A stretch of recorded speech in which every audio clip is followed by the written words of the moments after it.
What's up, everybody? How are you? How is your Saturday going? I am Rex Byers. Welcome to the SWEATBOX. This Saturday edition, Week 10 of college football. One of the best one of the best sports days of the calendar season, if you want to get right down to it. Thanks to the Dodgers winning last night in Toronto to force a Game 7. We've got a baseball World Series Game 7 tonight. We've got the Breeders' Cup Saturday card today. Matter of fact, the Del Mar, I think that they are, if not running, they will be shortly. Yeah, they've already ran the first. The second post time was 1:40, so it's gone too. I'll actually need to pull up the video from Del Mar. 8:10 looks like it ran. Yeah, so I'll be watching the DRF feed, which will be a little faster than what we get on track here.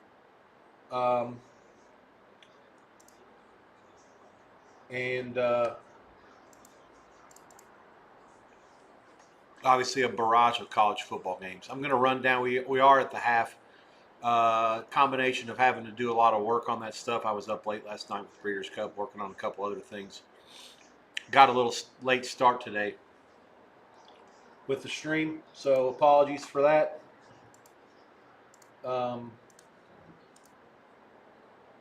But we're rocking and rolling. Okay, so Duke is now 4 for 4 on fourth down today, and they have knotted it up at Clemson. Exciting game. 28-28 at the break. 11 seconds left before the half at Memorial Stadium. Let's actually, to make this easier on everybody, let's start at the top. 321 ULA in South Alabama are the first game by rotation. So let's go from there. The Duke Clemson game, 329-330, is the top of the rotation order, and I would say that Clemson's going to be about a 3.5 point favorite at the half. They get the ball first. Total 27.5, maybe 28. We'll see. 28 all. Exciting game there. Again with I guess the most notable thing, both teams combining for over 500 yards, 530 it looks like to this point. Clemson has 4 touchdowns and 6 drives. The other 2 were 3 and outs. Duke with 4 touchdowns and 6 drives. The other 2 were also 3 and outs. So nothing separating these sides to this point. Actually, the first touchdown wasn't scored until 5 minutes were played, and then it got fast and furious. Duke actually led it 21-0. Clemson came back with 3 straight scores before Duke came back to score with 11 seconds left to tie it up. Duke won the toss and deferred, so they'll have a chance to double up here before the half. 28 all, the score in that one. Penn State, Ohio State in Columbus. Game 339-340, the top-ranked team in the country against Penn State. Opened 20 and 43.5, closed a little less than that, obviously. Buckeyes up 17-14, a costly turnover right before the break. Penn State cashes in and scores. Buckeyes get the ball first to start the second half, but they're in a dogfight. 17-14. Nittany's at 3 and 4, asking a lot of questions of the Buckeyes here. Second half price, Ohio State 8.5, total 21.5 over. I actually do think that the Nittany Lions plus 8.5 are a decent bet in the second half. 343 Buffalo, Bowling Green. Pine in for Bowling Green at quarterback. No matter. Buffalo running it up on them, having their way. By far their best effort of the season. Wondering where this has been since August. Pete Limbo's side up 21-0 in Bowling Green. Now, the one caution is the Falcons were also down to Toledo at halftime, 21-0, and came back and took the lead and won the game. So it's not like it's impossible to think that Bowling Green can get back in this thing, but it's not trending in that direction, certainly. BG, a 2-point halftime favorite, 21 under the total, 21 under 15 is out there as well. Army leads the Air Force. Army, a big play over here. They're up 10-3 at the break in Colorado Springs. Air Force, a 1.5 point favorite, 23.5 the total. Texas playing their best game of the year after 2 stink bombs on the road against Kentucky, Mississippi State. They are winning outright. Found a way to win both those games. Probably deserved to lose them both. And now they're at home today, putting in a good effort against Vandy. Arch Manning has thrown for 200 yards in the first half. Texas 24-10 over the Commodores. Vandy did score, and they will get the ball first, start second half. Let's see if they can make something out of this. Second half line, basically a pick. Vandy, a small favorite at some spots. I think that Vandy should be the favorite. I like Vandy in the second half. I think Texas played about as well as they can for a half. I don't expect them to duplicate that. I think Vandy took their best punch. Now it's a matter of whether they can get back in the game and have a chance to win it or not. I don't know. Asking a lot against that Texas defense, which is the best unit on the field here. We'll see how it goes. Vandy seemed to be overmatched a little bit at times, particularly the first play of the game, a 75-yard swing pass. Longhorns, again, up 24-10 at the break. Illinois leads Rutgers 21-6 at the half. That is no bueno over here. We have a little bit of Rutgers money, plus 13, I believe we took. Long way to go. We'll see how it plays itself out in the end, but not an ideal start there. Illini, a win today would get them to bowl eligibility. 5-3 at this point. The Illini have lost to 3 clearly superior teams. They're up 21-6, halftime price 6.5 and 7 in favor of Illinois. 28.5 the total, getting bet over. There are some 29.5s out there. Arizona State, Iowa State on TNT. Early second quarter. Leavitt out for the year for Arizona State, the quarterback. Game's tied at 3-3. This is a rematch of the championship game in the Big 12 from last year. And it looks like the Cyclones have just scored. They'll go up 9-3, point pending. 12:45 to go before the half. Iowa State laying anywhere between 7.5 and 9 at post. Total 48.5. There is some 48 out there. I did like the dog some. UConn UAB, third quarter about to start. That's on the CBS College Sports Network.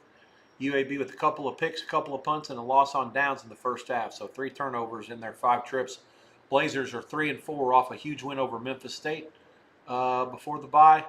Today it's not working out so well. UConn at 5-3, a win will get them to bowl eligibility. Had an upsetting loss as a double-digit favorite last week. Jim Moore very short with the media in his press conferences earlier this week. UConn 24-0 at the break. They laid 10.5 at post in that game, and I made it 11.5. No strong opinion. Did open 10 and 64.5. Total was bet down to 61.5. Halftime in Waco, the Baylor Bears. Their best effort of the season so far. They were up 20-0. Central Florida kicks a field goal before the buzzer. It's 20-3 Baylor at the half against UCF. Game that opened 6. Skipped down several to 379 and 380. Miami, Florida, and Smooth. 10-7 Hurricanes. Smooth.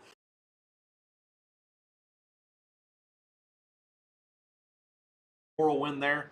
Hurricanes, a 3-point favorite. There is some 3.5 out there. 24 the total. I did make this game a little bit lower. Have a smooth investment. So let's see if Smooth can hang in there and get the cash. Maybe have a chance to win it on the field. 381, West Virginia and Houston. Knotted up, 21-all. Exciting game. Down at, what is that, TDECU Stadium, I believe it's called. I'll actually look that up because I want to make sure I get it right. Got it. How about that? 2-6 Mountaineers and the 7-1 Cougars. Knotted up at 21. Yardage is fairly similar in this game, and the touchdown drives were all on offense. West Virginia scored touchdowns on each of their first 2 drives, went 3 and out, and then a short field touchdown after a fumble. Then 3 punts to end the half. Houston with 3 touchdowns, the aforementioned fumble, and a couple of punts before it went to the half. Again, 21-all. Let's see. Navy and North Texas, third quarter underway in Denton. The unbeaten United States Naval Academy down 24-10 at Datku Stadium. North Texas is 7-1, so big game in Conference USA, or in the American Athletic Conference today. Again, North Texas with 3 touchdowns, a 3 and out, and then a field goal at the end of the half. And the Naval Academy gets the ball, start the second half. They went punt, fumble, field goal, touchdown. Navy down 2 touchdowns, trying to get themselves back in the game. Blake Horvath, 5 for 7, only 31 yards. He has 15 carries for 91 yards. North Texas, 264 to 215 in yardage.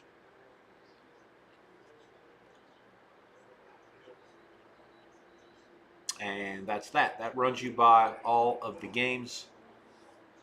There are 12 in the noon window. Well, 11 actually, and then the Iowa State-Arizona State game started at 1 Eastern.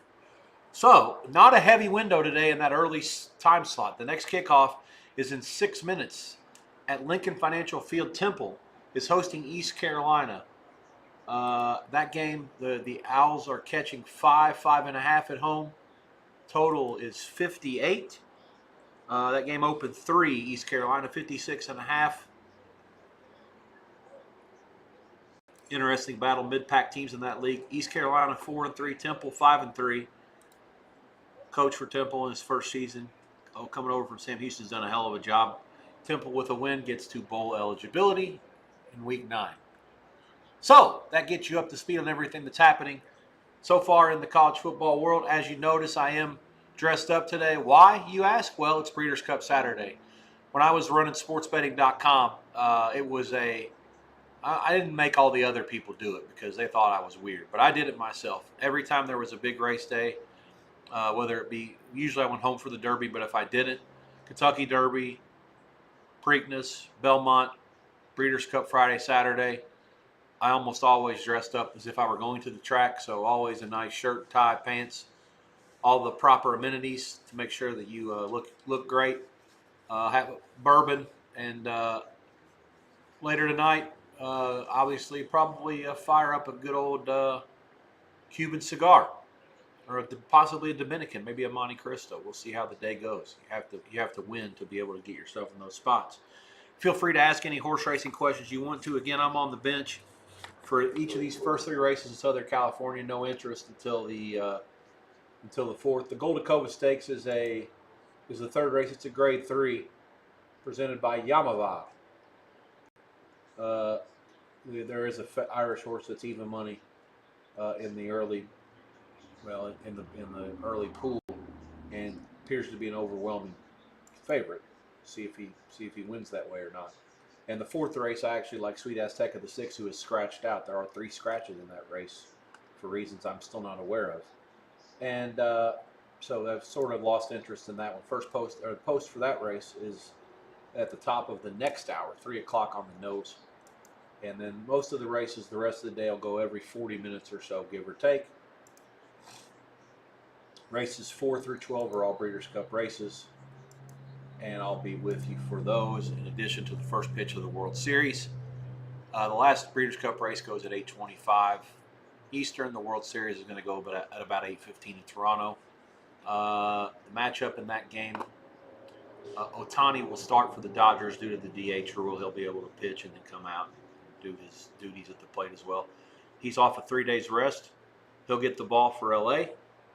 And for the Blue Jays, it'll be Max Scherzer, who acquitted himself quite nicely in his Game 4 outing for the Jays. They were winners in Game 4 and 5 to take the series lead back home. Dodgers won last night to force this clinching game. Dodgers are favored in Toronto anywhere between $1.34 and $1.42 to 44-ish, give or take. Chris has 46, come back 32. So you'll be able to get whichever side you want to here. If you want Toronto, you can take 32 cents. If you want the Dodgers, you can lay 34, 35 for all kinds of money, up to 5 figures, whatever you want basically on this one. Total is 7.5 over, 8 under. Those two numbers both in play. They're about the same. You understand it. We also have CFL playoffs today. Winnipeg, Montreal in the East in the East, and Calgary and BC in the West. Those two will meet in the Grey Cup. Montreal, 5.5 point favorite, 48.5, 49 the total, as they host Winnipeg, and then Calgary, BC. That game's at 6:30 tonight. Good luck trying to find an audience for that game with World Series Game 7 going on shortly after. Well, let's call it after halftime. Certainly, the first half may have some people, diehards perhaps, for those sides watching, but after that, I think that the Canadian population is like 41 million, and I want to say that 7 million is the average audience for the World Series. So Toronto, obviously being Canada's only team at this point after Montreal moved to DC, has been basically the team, in Canada, in baseball for the last 2 decades, and they're obviously drawing accordingly. Carnell Tate, a monster catch, and he's over 100 yards for the day. The Buckeyes trying to handle business on the first drive of the second half. They lead 17-14 over Penn State. Buckeyes #1 in the country, consensus best team in the country by all power rating metrics.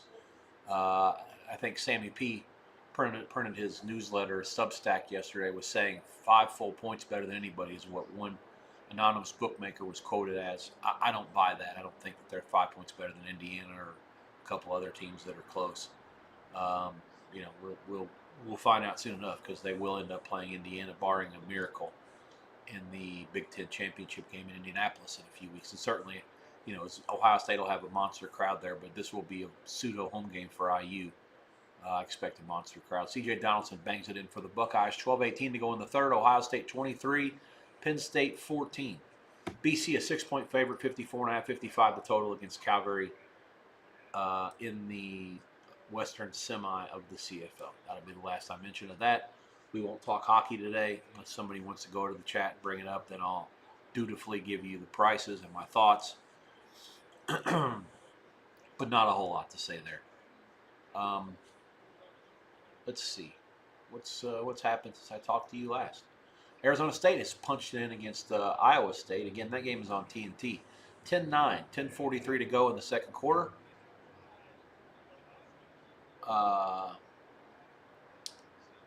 The United States Naval Academy, 2 straight scores against North Texas. They are not going quietly into the night with that unbeaten record.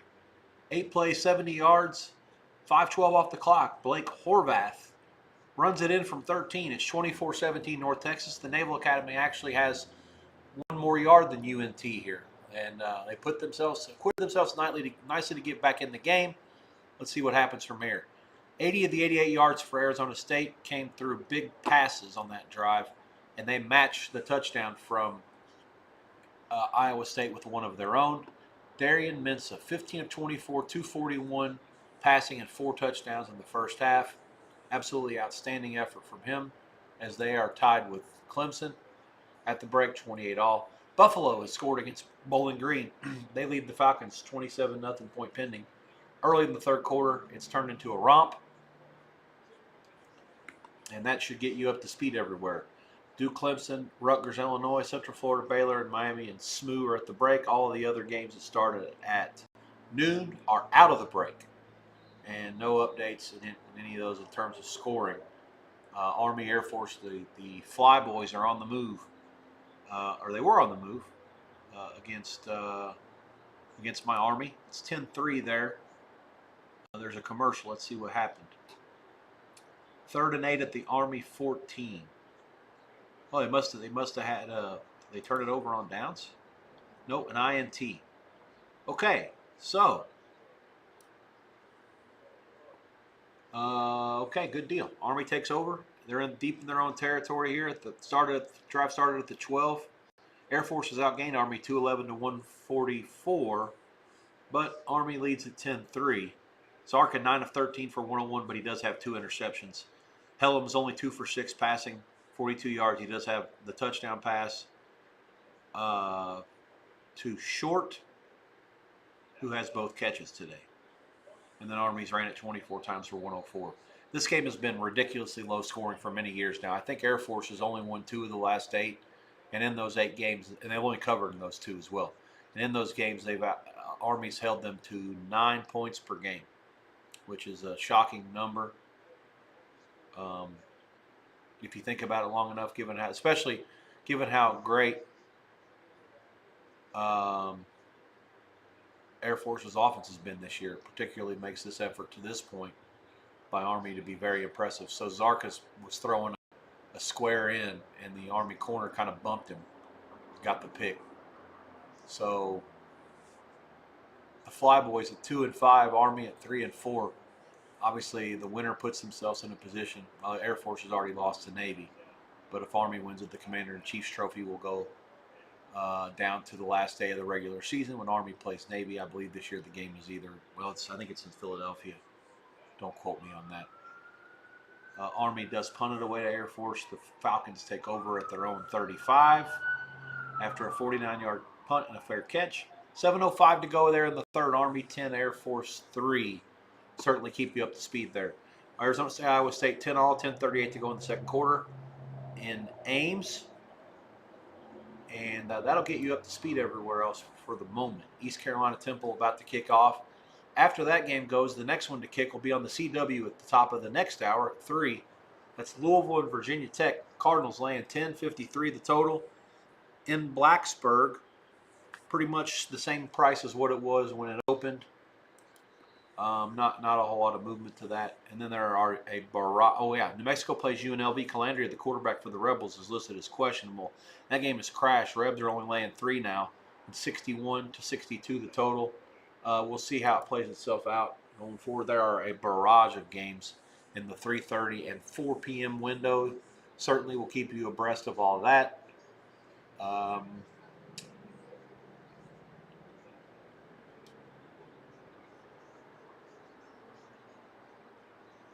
Wow, this is crazy.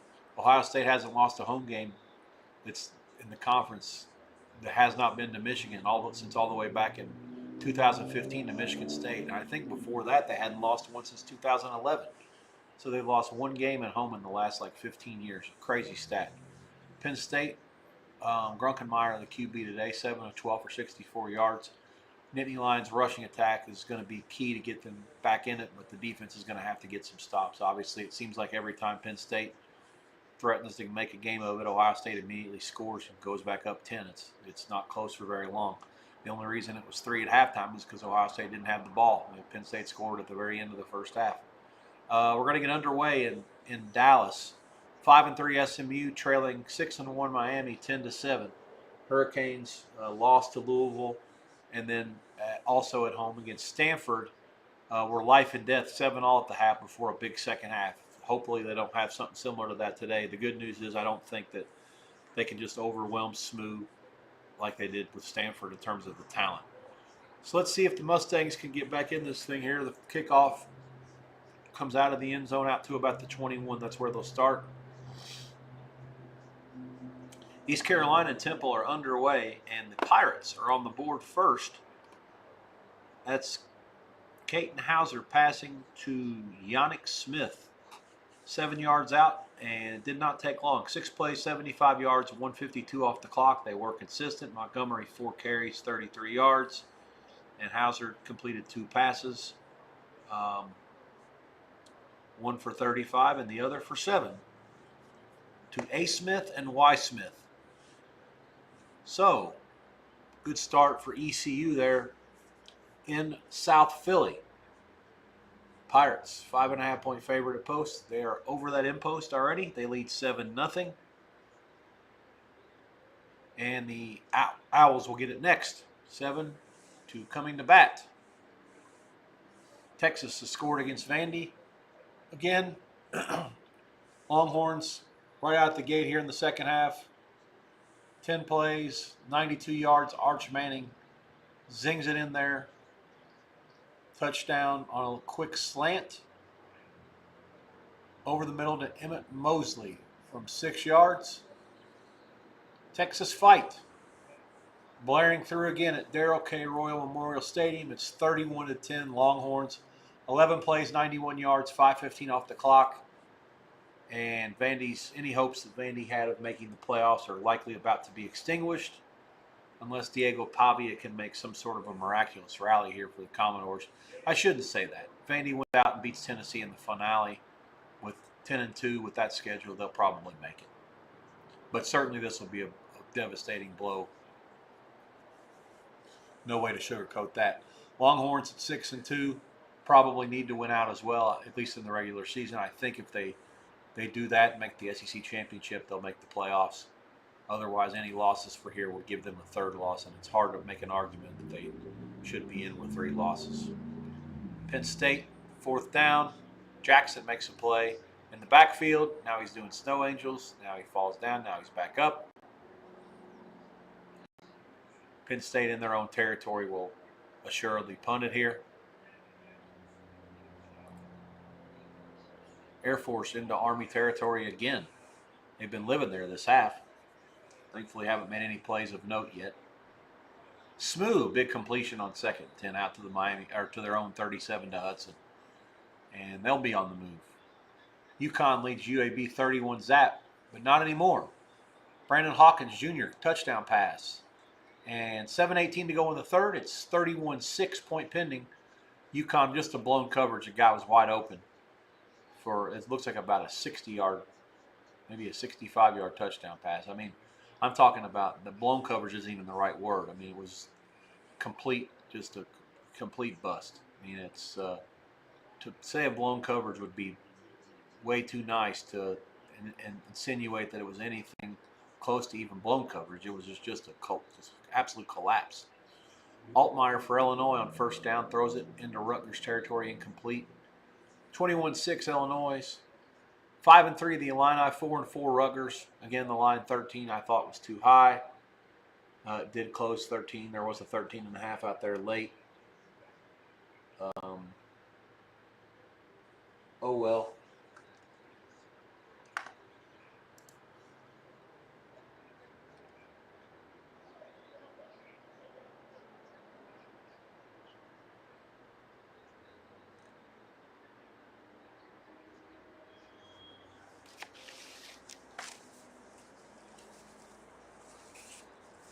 I'm going to do a little bit of work on this race at Del Mar. Why not, right? You only live once.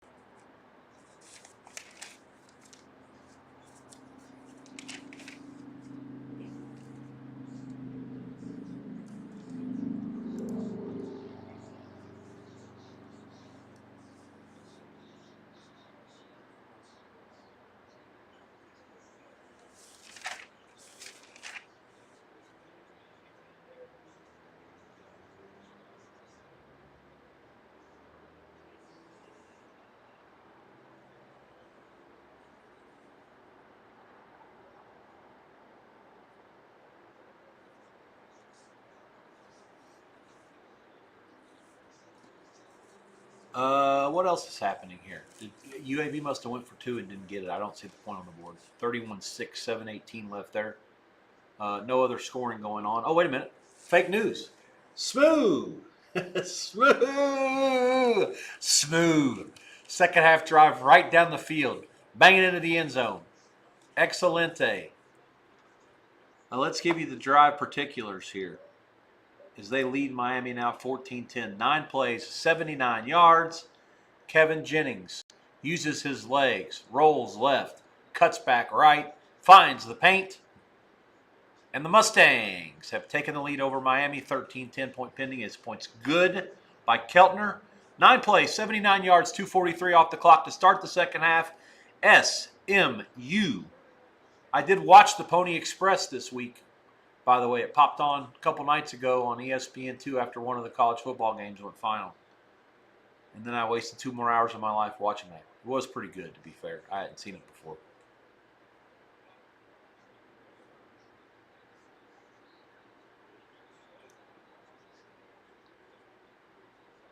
Illinois is taking it right down the field against Rutgers. 3rd and 2, they just run a power play to the left side.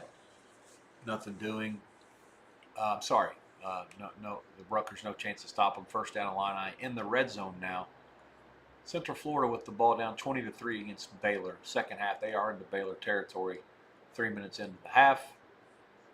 Again, trailing 23. Clemson at midfield against Duke. Broke serve to start the second half. And they are at midfield. They just lost some yardage there on 1st and 10 at midfield. 12.5 to go, 28 all in that one. Vandy down 31-10. They're about to get the turnoff treatment from me on the TV. We don't have enough TVs to keep these blowouts in play. We're going to have to make some adjustments. shortly here. Fandy can't answer the bell here and get a touchdown. Illinois, what a great play by Altmaier. Fires it right into the end zone for Clement. Touchdown, Illinois. That one looks pretty shitty for me. 27-6, point pending for the Illini. 20-yard pass from Altmaier to Clement. Really nice throw. Even better catch. Illinois in control. I think that today with the trot-wise for Illinois was about as bad as it can. Well, I'd say as bad as it can get. I thought it was a bad spot. Yeah, they had just gotten thrashed by Washington last week, and it could be easy for the season to get away from them, given that they did beat USC and Purdue before that, with the Ohio State game and the Washington game back-to-back losses. They haven't won since October the 4th at Purdue. I thought that maybe today would be a tough one, given the fact that they have a bye again next week. Good job by Burt Bialemas and getting his side up for this one. 9 plays, 75 yards, 4:20 off the clock. 10:40 to go in the third. 28-6 Illinois leads Rugers. Win today will get them to bowl eligibility. With Maryland at Wisconsin and Northwestern to finish the season, really good chance for Illinois to go 9-3, which I'm sure most people at that institution would never scoff at. 9-3 is always a good year. I don't think it'll be good enough to make the playoffs. The 3 losses, obviously, all to good teams. Well, it depends on how good Washington you want to consider them to be. Clemson on 4th and 3 at the Duke 43. This is their first 4th down attempt of the game. They're on a little screen to the right, no penalties, so it's going to be a first down gain of about 10. Duke is 4 for 4 on 4th down today. Part of the reason that they're in this thing. Clemson now 1 for 1. Klubnik, who was questionable going into this thing, did end up playing today. Nice work on the screen there. Good execution. Duke guys are playing man, but not like tight man. 53-yard field goal by Central Florida is wide left, and I think it was short as well. So, that's that. 20-3, Baylor gets the ball back. They're up near midfield. And the Air Force has pounded it in the end zone on the last play of the third quarter against Navy. It's 10-9. There's a point pending there. That sucks. Army investments now in a good sweat. Air Force has been by far the better team in this game. Sarka keeps it and bangs it in from 3 yards. 12 plays, 65 yards, 7:05 off the clock. That ends the third quarter. It's 10-10.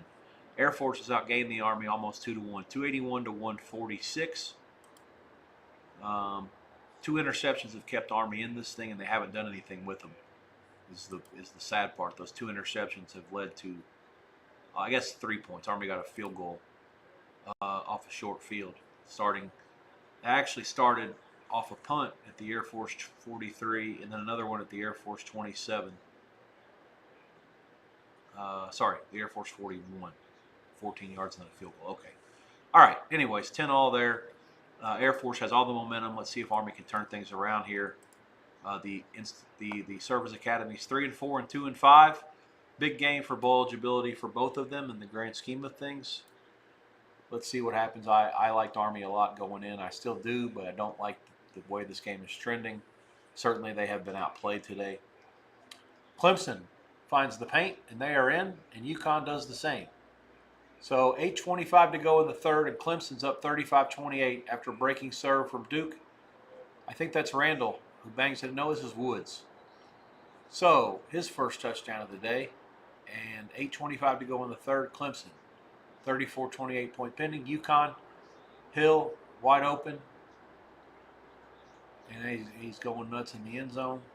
6 plays, 72 yards, 2 minutes off the clock. UConn throttling UAB. Red-assed effort by the Huskies after that loss last week. They are up 38-6 in stores against Alabama Birmingham. 5:18 left there in the third. Illinois 28-6 over Rutgers. 10:40 to go in the third. About to give the turnoff treatment to that. Ohio State leads Penn State 24-14. 3rd and goal at the 2 for the Buckeyes. Play fake. Saying rolls right. Fires. Touchdown. This is one of the tight ends for Ohio State. Bennett Christian. Ohio State 30, Penn State 14 point pending. Buckeyes sniffing around the number here after Penn State had cut this thing to 3 at the half. Miami 1st and goal now trying to reply Clemson's touchdown with one of their own. They are inside the 5. 14-10 Smooth is your leader in that one. But she was always traveling nicely. How often do you see horses make 8-5 favorite wins the race. Like that? Yeah.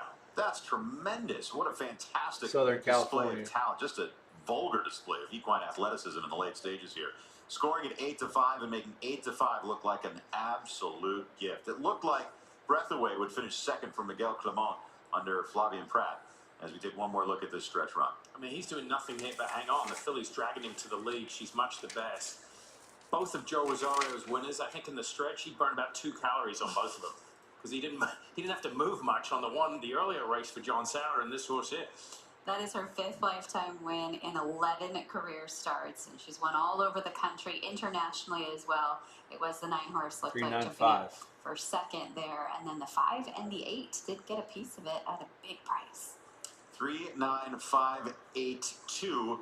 Your order of finish. So Special One gets the victory here as your 8-5 favorite. Somewhat formful finish in the start up. All right, that's enough. Get rid of these JV races, get the varsity going. 40 minutes to post for the Breeders' Cup Fillies and Mare Sprint. $1 million race, 7 furlongs. The track is fast down in Del Mar, California, about 20 miles to the north of San Diego. There are 3 scratches in the race, so only 7 horses in the field. I'll certainly keep you up to speed what's happening there. The coverage available on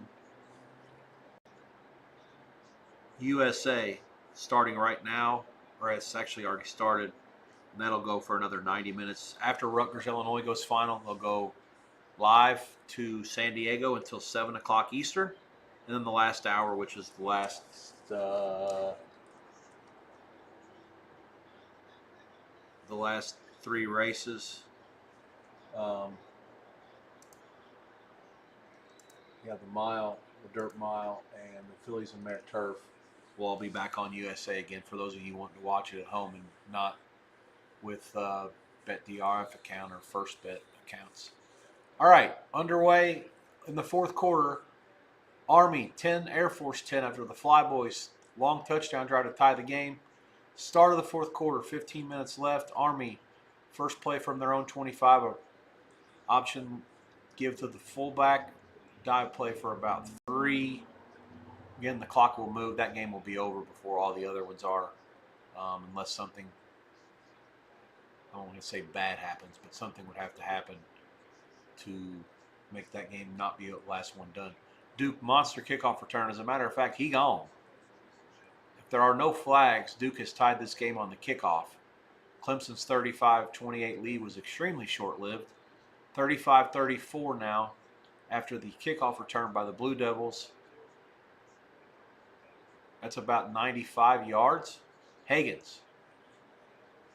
8:13 left in the 3rd. Point pending to tie the game at 35.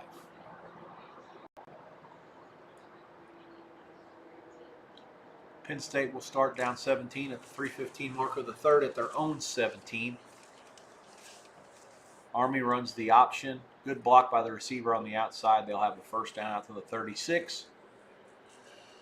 West by God, Virginia leads Houston 24-21. That game is middle of the 3rd quarter. Oh, it's a pick 6. He gone. They ran an out pass in the corner for West Virginia, made the play, jumped it, and now it's 31-21 Mountaineers at 2-6, 2-5, trying to pull a shocker here. Jordan Scruggs makes the play, and Houston in a situation where maybe they cannot stand prosperity.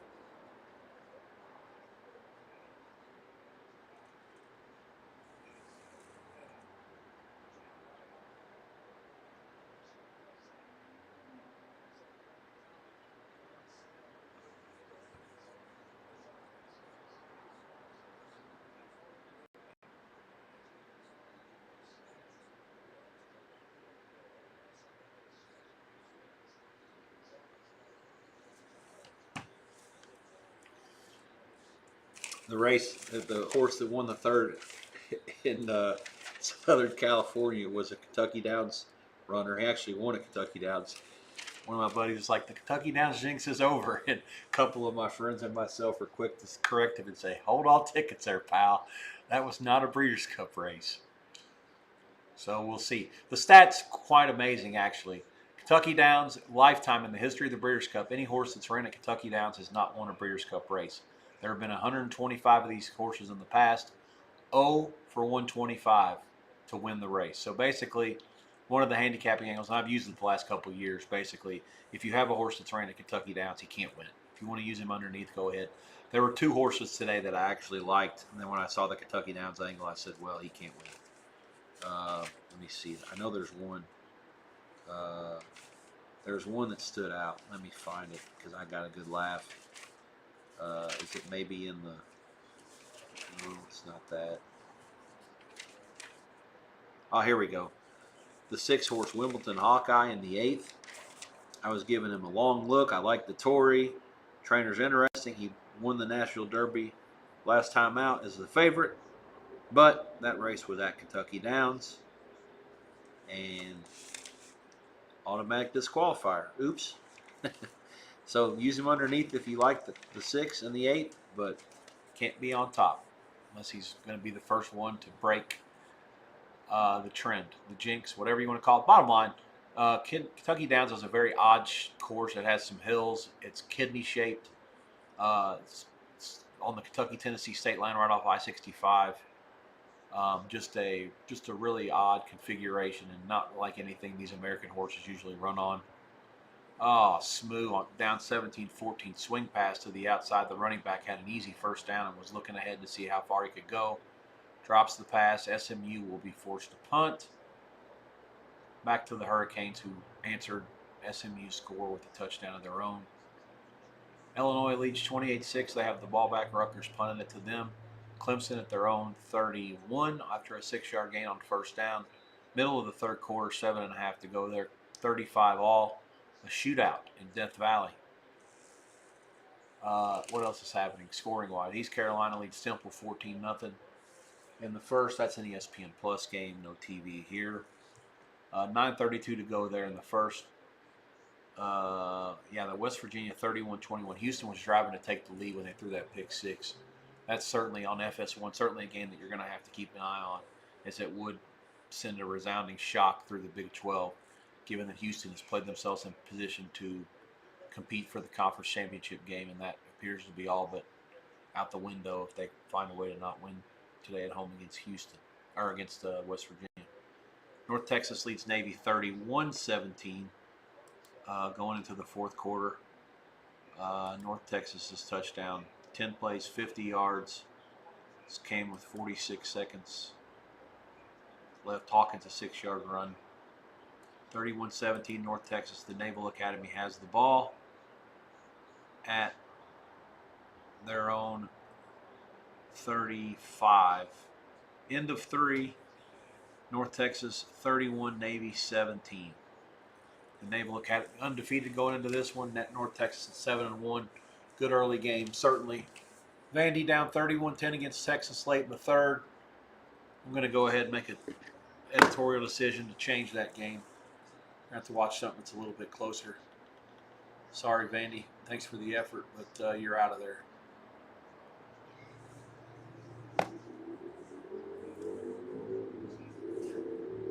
That was one of those public favorite bear trap, pseudo, sharp side, whatever. Obviously Manning's been good today. This is after Texas's 2 road games against Kentucky and Mississippi State. Kudos to them for not slipping on a banana peel at either one of those spots. They probably should have lost both games. Certainly could have lost them both, or outstatted by both teams. To win from down 17 last week in the fourth quarter in Starkville was, I guess, in hindsight, was pretty impressive. Mississippi State is far better than their record. Have lost some really close games in the league, particularly the home games to Tennessee and to Texas were games that they were probably the better team. Just didn't win either one of them. Field goal for Baylor from 41 is good. 4:29 to go, 4:28 to go in the third. Los Osos 23 and Central Florida 3. Army 3rd and 7 here against the Air Force Academy. Clock draining down inside of 8 minutes. I mean, it's crazy. We've had the ball the whole fourth quarter here. Play fake. Plenty of time. Going to run it. And he's going to get the first down to the 10, maybe the 9. First down for the Cadets. 7:32 to go. Clock will wind. That game's going to be over. I mean, literally, it's going to be over before 3 p.m. There's only so much you can do if you're CVS. I'm actually going to turn this Illinois-Rutgers fiasco off. No reason to sweat something. Ain't got no chance. Rutgers does get a stop on 3rd and 5. Illinois at the precipice of field goal range. Man, ESPN showing some people cutting some meat up. That's in the smooth game. Wow, that looks so good. What is that, brisket? I'm not even a brisket person.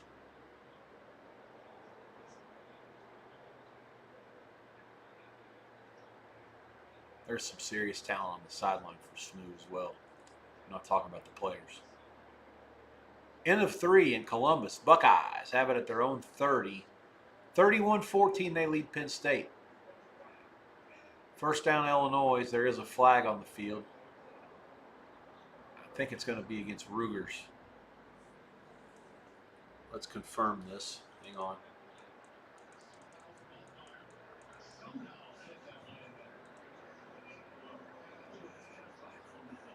There shouldn't have been a flag. It's a great pass. 13's made some incredible catches today.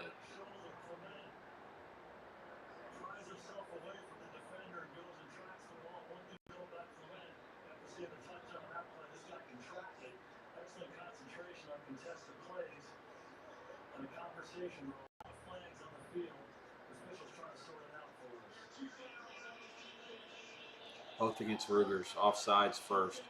How do you go offsides on 4th and 5? God damn, what a bunch of retards.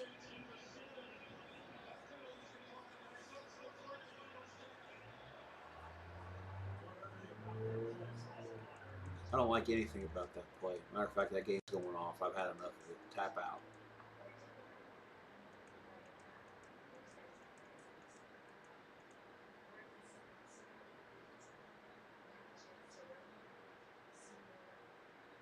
What happened to the Army? Oh, they scored. All right. Excellent. 17-10, Army leads Air Force. 7 minutes exactly left in the game. Let's give you the particulars of that drive. It was Cale Helmus on the QB keeper for 10 yards on 1st and goal. Okay, so the Army got in 13 plays, 75 yards, 8 minutes on the dot. They came over the top. Air Force said, we'll go 12 plays and 65 yards and 7:05. And Army says, how about we raise? Excellent.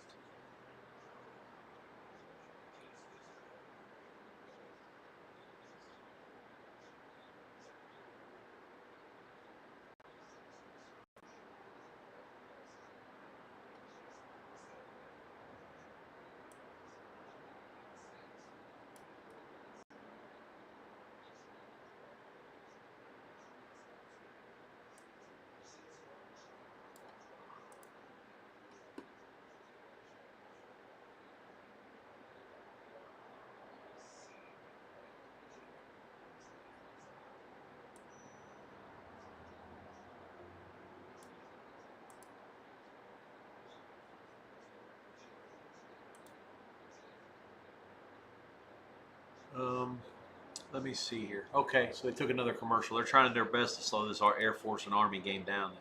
There's only so much you can do.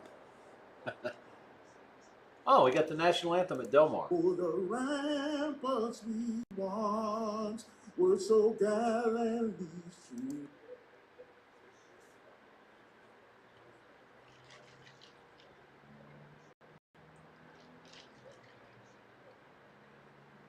Looks like we have a fumble by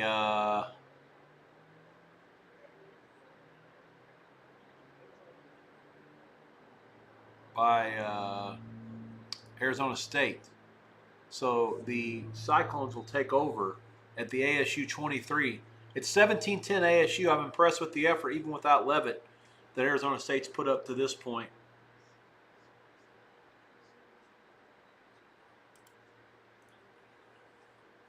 Sims, who I consider to be very inadequate, let's just call it, as a quarterback, is 11 for 18 for 175, and he's also ran the ball 11 times for 56 yards. He's been the most of their offense, and Iowa State's had trouble with him today.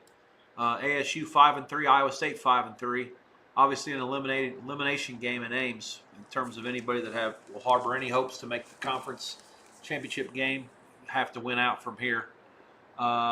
You got a touchdown, Rocco Beck for 17 yards to Benjamin Brahmer, and that cuts the lead to 17-16.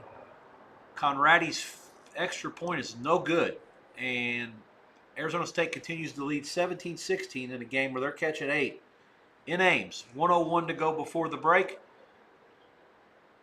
Let's see, anything of note there. Iowa State does get the ball first to start the second half. Cyclones went missed field goal, touchdown, punt, touchdown. ASU punt, field goal, touchdown, fumble. So let's see if they can put something together and try to get some points before the half. Obviously, the Cyclones get it back. Both teams have 2 timeouts there. That game is on TNT. 1:01 left to go before the break. 17-16 ASU. West Virginia 31-21 over Houston late in the third. Connor Wiegman trying to bring the Cougs back in this thing at 7-1. Must-win game if they want to harbor any hopes to make the playoffs and or go to the Big 12 title game. His pick 6 on the last drive was extremely costly. They've been on the field, the Houston offense, because of that for a long time. It's 4th and 3. They're on a spot in the field where they're almost assuredly going to go for it. There is an offensive lineman down for Willie Fritz's team. We got Air Force has the ball, I think, all the way out past midfield already. Jesus Christ, that was fast. Zarka.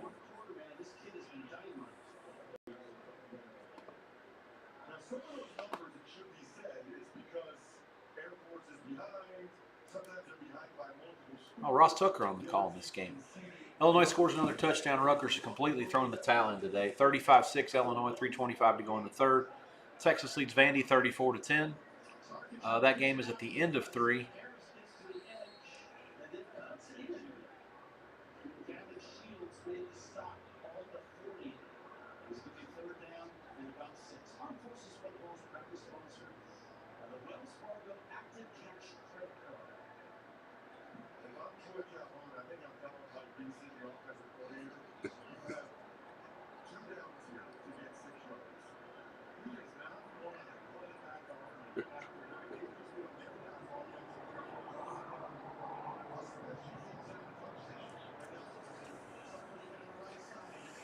My buddy, after we told him about that race not being a Breeders' Cup race, he said, "Damn it, you're right." I said, "No." I said, "Technically, my buddy beat you in here, beat us in." I got to move on to Mexico State now. Line's going from 8.5 down to 7s. Sorry, from 8.5 and 8s are gone. It's now 7.5 painted offshore. Bet War, 7 lay 14 on Western Kentucky. I don't know if that's a MacIver situation. It might well be. Let me see here.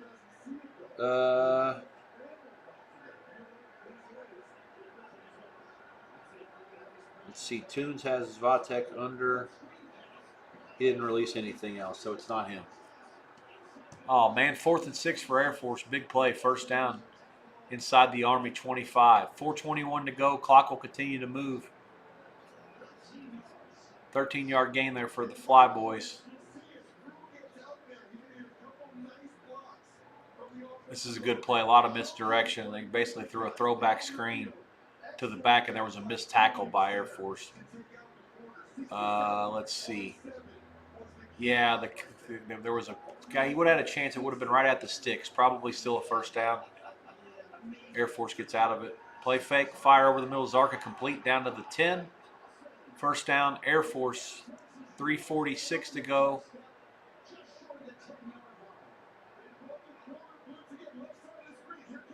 Yeah, they blitzed the corner. Threw right into it.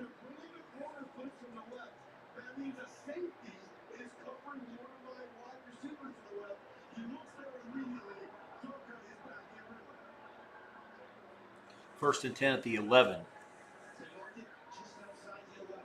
Clock moving, 3:18 left. Blitz! Sack!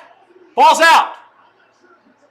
If it's a fumble, Army's going to have it at their own 17. 3:11 left. Huge play by the Army defense. Another blitz. Edge guy got there before he could throw the slant.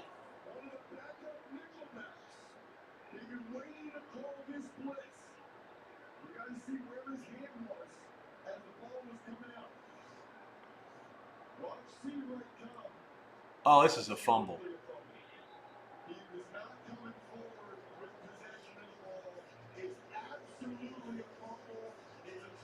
Number 10 for Army makes an incredible play here. And now it's incumbent upon Army to try to run the clock out. They'll have 3:11 to do so. Air Force only with 2 timeouts left. So that resets the scene there in the first game that will go final today. Let's hope Army leads by 7 with the ball in Colorado Springs. Huge play. Houston has chimed in against West by God, Virginia, 31-28. That's a sign of a good team, a well-coached team. Took it right down after the pick six and just said, screw it, we're going to go ahead and score. 12 plays, 75 yards, 5:17 off the clock. Thomas, an 8-yard pass from Wiegman. 31-28, West by God, Virginia. Despite being outgained by 100 yards, has the lead.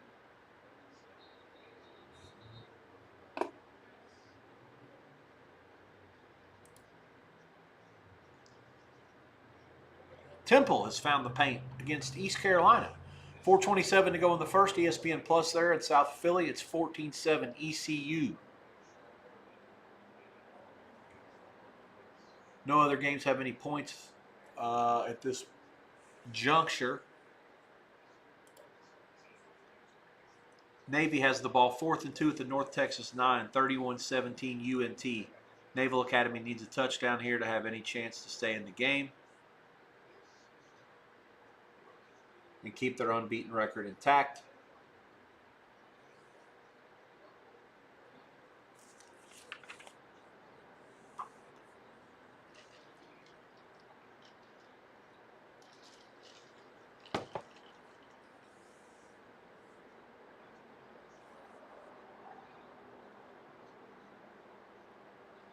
Baylor, big play, completion on 4th and 5. It'll be the end of the third quarter in Waco. 23-3, and Baylor's going to have goal to go as they look to ice things against Central Florida. Bears 4 and 4, about to go to 5 and 4. Central Florida 4 and 3. Certainly, Bears had higher expectations this year. Phil Steele had them winning the Big 12. Actually, he had the highest expectations of all. But this will go a long way to securing some bowl eligibility for the Bears. Let's see who they have left.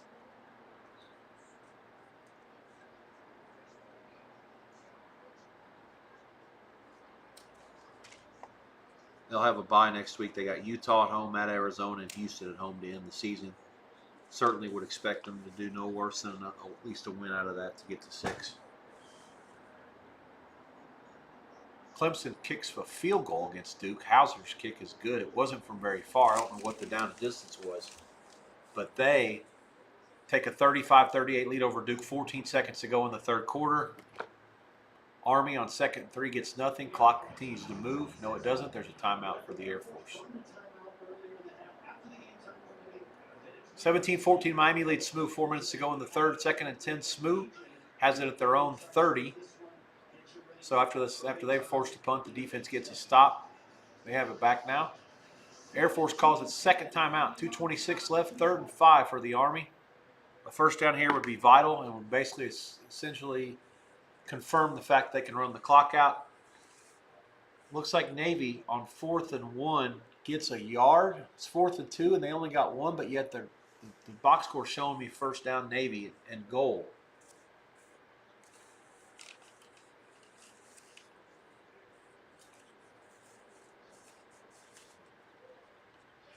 So that'll be that.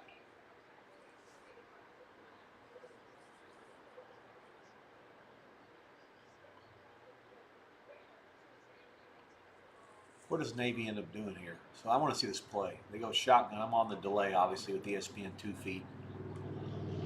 Horvath keeps it. Oh, man, what a fortuitous spot. The previous play is under review. There's no way that's a first down. I mean, I certainly appreciate the effort, but I think he's short by a half yard. North Texas' defense actually went off the field.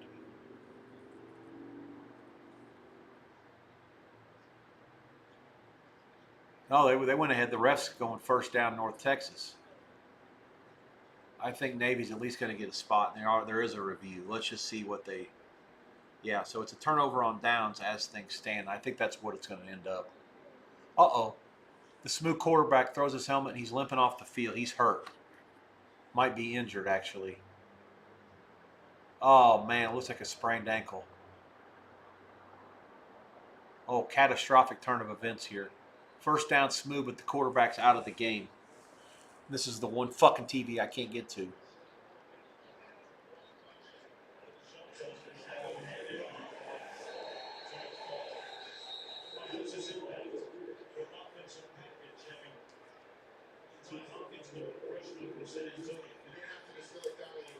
Ty Hawkins, freshman quarterback for San Antonio, in for Smooth.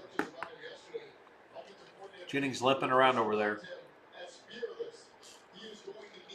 He's not limping around over there. He's going right to the bench.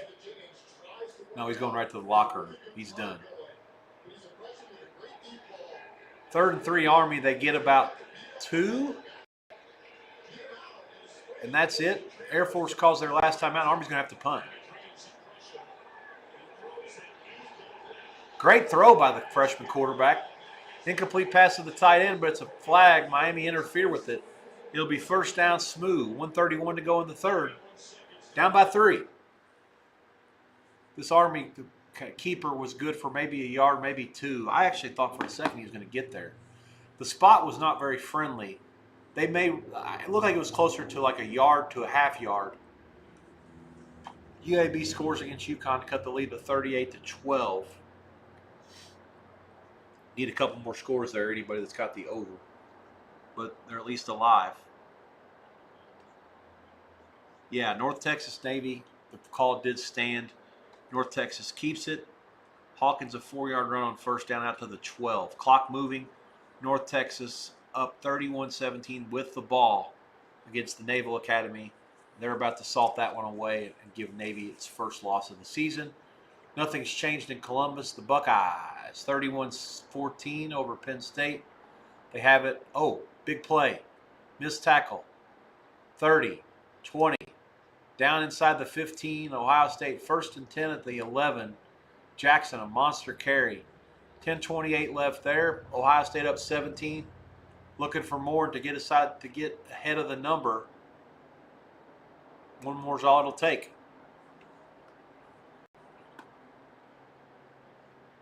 Vanderbilt scores a touchdown to cut the Texas lead to 34-16. Point pending in that one. I assume they went for 2. Let's see if they got it or not. D being down by 24. It fails. Pavia's pass incomplete. 8 plays, 77 yards, 4:55 off the clock. Touchdown was by Pavia, 25-yard carry. 34-16 Texas. They are still up by 3 scores, 10:05 to go in Austin. Army lining up to go for on 4th and 1. No, they're not. They try to do all kinds of crap, and then Monken realized the Air Force wasn't going to buy that shit, and they called timeout. They're going to punt it away. Jeremiah Smith in for Ohio State. They're ahead of the number. It's been an impressive second half for the Buckeyes, only up 17-14 at the break. Came right out, took it to them on the first drive and the second drive. And then here again, I believe, on their 4th drive. Just a slant, the ball was tipped. Smith, incredible concentration. That's what you get when you're the best player in college football at any position, which I think he is. And Ohio State will stay undefeated and keep their number 1 ranking.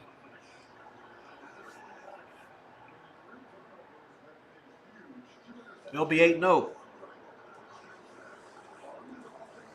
No more buys for the Buckeyes. They will finish the season with that. They're off the bye. They have 5 straight to end it. Penn State at home. At Purdue, UCLA, Rutgers, at Michigan. Army went for it, and he didn't make it. Oh, my goodness. Unbelievable. Short by a lot. Air Force takes over at the Army 26. So Army tried to put this thing away. They did not punt it. I love the aggressiveness. I don't necessarily like the call. Well, shit. Oh, man. 96. What an incredible play by Air Force here on defense. Quarterback just tripped him. Wow, what a play. Oh, we got a touchdown for West Virginia. Scotty Fox keeps it himself and runs it in. 12:54 left, and West Virginia leads 37-28. Point good, 38-28. Jennings on the bench for SMU. Looks like he's probably done. They did end up manufacturing a field goal out of that drive. Into the third quarter in Dallas. 5-3 SMU 17, 7-1 Miami 17. Hurricanes were laying 8.5 to 9.5 in this game. I'm on the dog. Let's go. I'm doing exactly what you're doing, Rich, because I do believe he posts with his hand and not his elbow or forearm. Oh, they're spotting this. They're looking at the replay. This might be a first down for Army. He gets to a place where the football or the arm that has the football in is the first to touch the ground. They're going to have to get a better view. I do still think he's a bit short. Sterator says he's short. If the first body part that puts him down by contact is his left elbow. You know, it's interesting, Gene, because it looks like all of our angles are from this side, and they're being blocked. So it seems to me like it'd be hard to overturn it based on the angles we've seen so far. Boy, let's 100%, Russ. This might be a shot, but then again, we can't see that right leg, which appears to be one of them, would be the body part that would put him officially down. And remember, we have a ruling that it is a yard short, so anything, if we don't find something definitive, we're going to stay with the initial ruling as well. There's the right hand. His right hip is down now. His right hip is down before the ball comes down. I don't see how they're going to overturn this. It's going to be Air Force ball. Nothing conclusive about any of those angles. Halftime in Ames. Arizona State, as a decent dog, leads Iowa State 17-16. No Levitt in this game. My numbers supported an Arizona State play. With the lack of Levitt, I don't like Sims, and the fact that there's a revenge angle here for Iowa State, I decided to leave it alone. I'm kind of regretting that now. 4 to 4.5 in the second half prices on Iowa State. Total 22.5 over. I would expect the 23 to pop sooner than later. I think over is a good bet here.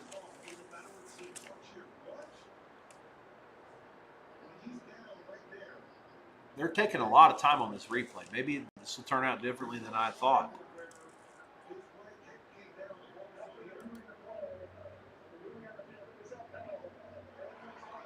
Air Force ball. Fair enough. I'm not going to argue about that. Bowling Green is finally off the goose egg. They trail Buffalo 28-3 in the fourth quarter, middle of the fourth quarter. UAB scored, again, I told you, 38-12 against UConn. And you're up to speed there. Everything else is up to speed. West Virginia 38-28, trying to shock Houston as a 2-touchdown dog. SMU and Miami into the fourth quarter, tied up at 17. Hurricanes ball.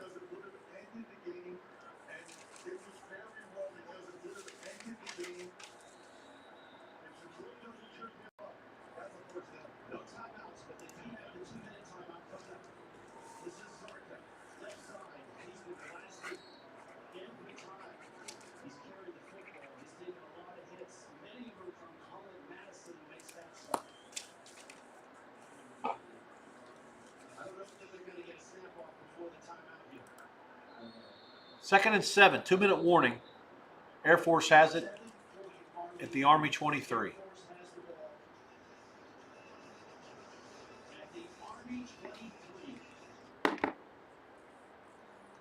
Duke with it in the red zone against Clemson, 38-35. Clemson leads at 11:26 to go.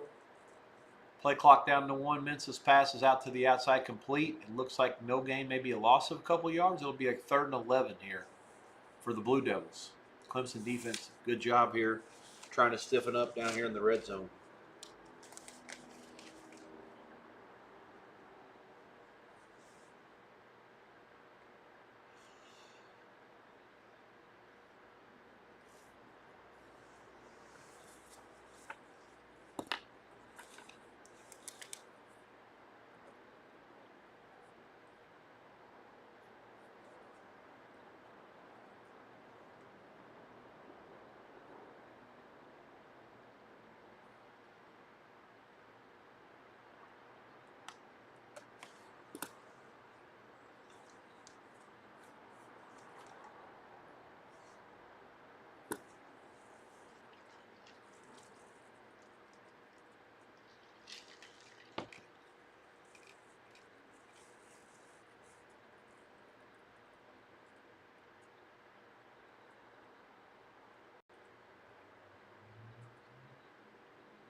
Field goal from Duke from 37 is good. 10:40 left at Death Valley. The 4-3 Blue Devils lead the 3-4 Tigres. Sorry, the 3-4 Tigers. Those Tigres tied up 38 all. Hard to fathom Clemson being 3-4 at this point. Very similar, like Florida State, just a total head scratcher. Teams on paper that you think are that good, especially going into the season, or in Florida State's case, after week 1, could have a losing record into November. It's nuts. It's funny. I think Penn State's done some things here today on offense that I think Indiana and or a few teams will be able to do down the road. They're just not quite good enough to be able to execute for 60 minutes. But they've done some things, X's and O's wise, that I think other teams will be able to use in the future. Oh, man, this Ohio State kid just lit this 16 for Penn State up. 3 different flags came in. You call that unnecessary roughness in college. In NFL, it's called target. Oh, actually, in college, it's called targeting. NFL would be unnecessary roughness. He's going to suspend this kid for the rest of the day. Oh.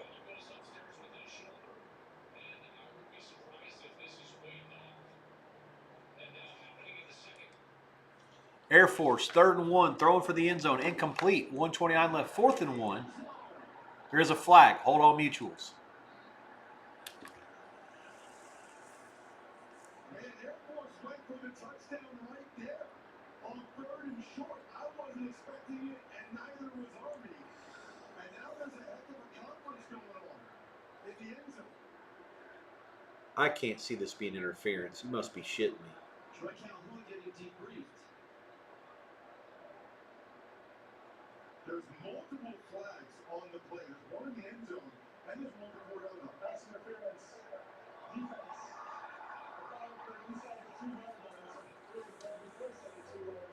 So it'll be Air Force 1st down at the 2. Now you have to assume they're probably going to score here. When they do, they're going to have a choice to go for 2 or not. Army gets the ball. If and when they do get it back, they'll have 2 timeouts left. If they don't use any here, it becomes a really dicey situation. I take it back. I thought for first it wasn't a penalty. If anything, it was probably defensive holding, not pass interference, which it matters in that context because it would have been a 1st down for Army, or for Air Force, but only half the distance to the goal and not 1st and goal at the 2. Air Force tight formation here. Some sort of a wishbone variation. Motion right. QB keeper, he's going to get in. Touchdown Air Force. I think Army might have let him score. 1:26 to go here in regulation. Zarka keeps it and gets in. 1-point game. It looks like they're going to kick.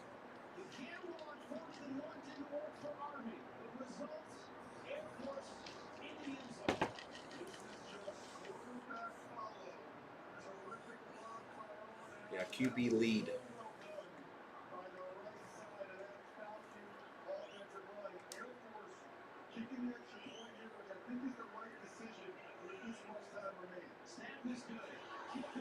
Extra point is good. 86 seconds left in Colorado Springs. And I'm in far more of a sweat than I wish I was at this point. 17 all. Army has 2 timeouts. Try to get it down and find some points before the end of regulation. Baylor punts it. 8:41 left. 23-3 they lead Central Florida. Miami to go on the clock here. See if the smooth defense can buck up and hold them to a field goal.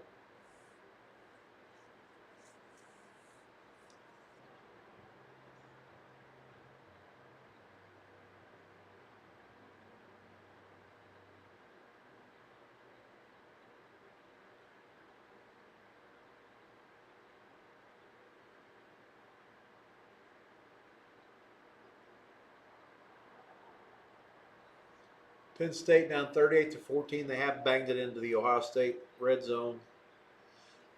Touchdown, obviously, huge deal here, given the implications for the point spread. They're showing some of these Air Force near misses. Beat Wyoming by 3, lost by 3 at Navy, lost by 3 at UNLV. Curious to see how UNLV comes out of their bye. They were beaten up pretty good at Boise 2 weeks ago. 3rd and 1 Penn State, clock in moving inside of 6 minutes. They ran the ball there, and it's really close to the first down. Don't know if they got it or not.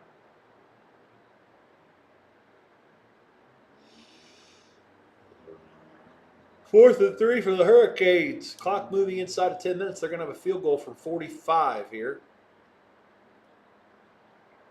Snap down, up, and good. Right down the middle. And the Hurricanes at Gerald J. Ford Stadium have taken a 2017 lead. 9:34 left. Air Force kicks it to the Army. Touchback.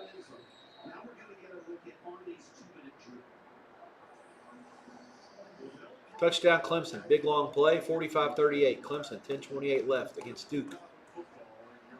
2nd and goal. Penn State at the 9. Clock moving down around 5. Well, stop moving. 5:14 left. Grunkmeyer. Shovel pass. Gain of 3. 3rd and goal at the 6.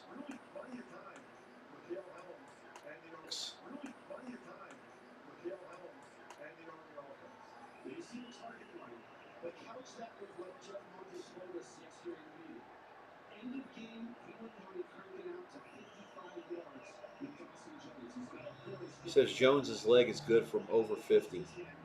Here's a little shovel. Decent play, gain of about 12. He's out of bounds. 1:21 left. First down Army. They're loading into the gate for the PNC Bank BC Phillies and Mares Sprint. The first of 9 Breeders' Cup races today from beautiful Del Mar in Southern California.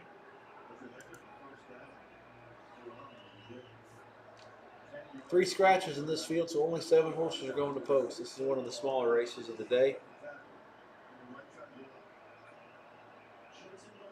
Option. Pitch. Not much happening there. Out of bounds, 1:15 left. Way into the starting gate now. Opened up the front of the gate for her.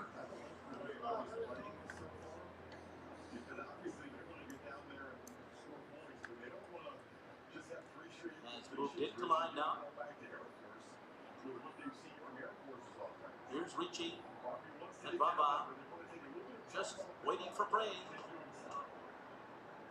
Praying and John Velasquez making their way to the outside stall. And they're all in line. They're off in the Breeders' Cup Filly and Mares Sprint. And it is Harlan Ice who's off quickly on the far outside. Praying has early speed. Hope Road is right up there with Ricci. Hope Road went off at even money. Splendora to the inside. They've left Cyclos behind as they leave the chute. Harlan Ice has taken the lead. And there goes Hope Road right up alongside of her. And Ricci is there too. Praying is outside the top 3, running along in 4th position in the early stages here as they run a quarter in 22.12 seconds.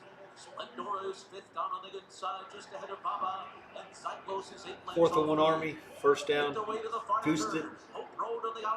32 seconds left. Clock stopped as they move the sticks.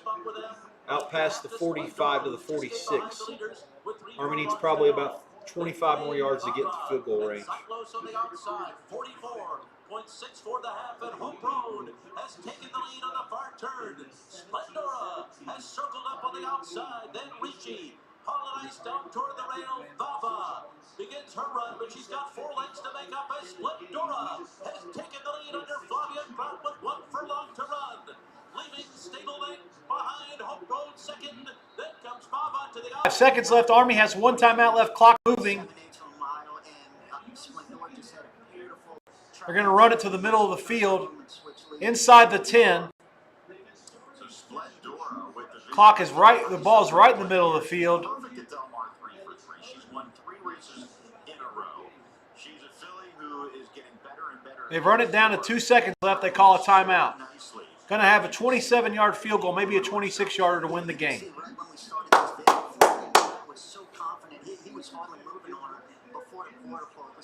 Oh, man, what a monster play.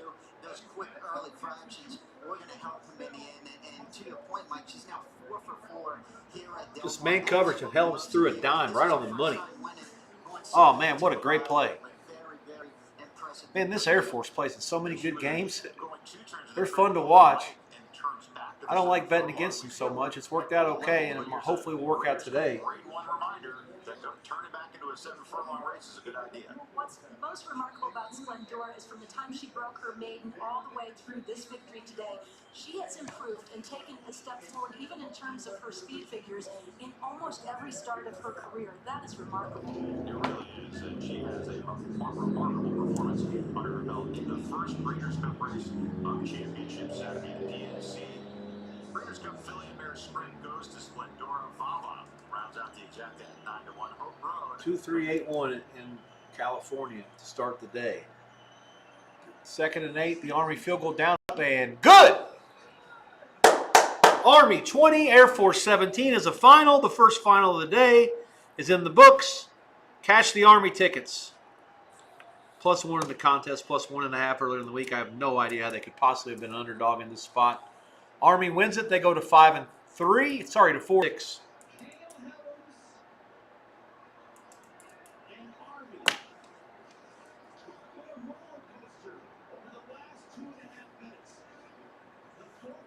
Smoo has it down to the 21 of Miami. It's 3rd and short. I think Jennings, is he back out there? Yeah, he is out there. They must have given him a shot of something. He can't move, but he's out there throwing it either way. Here's a draw. Nope, the throw to the outside complete down to the 14. First down. Smooth.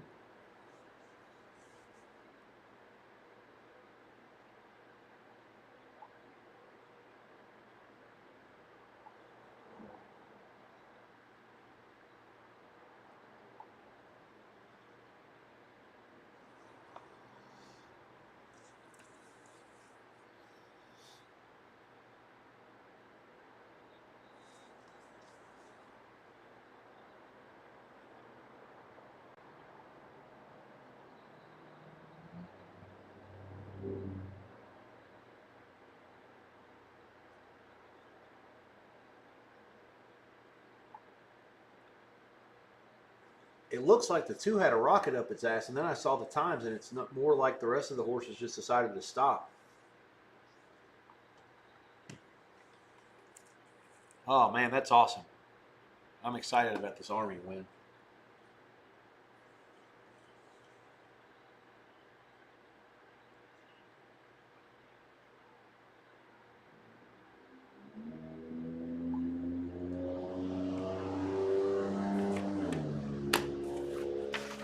Man, that's super exciting, man.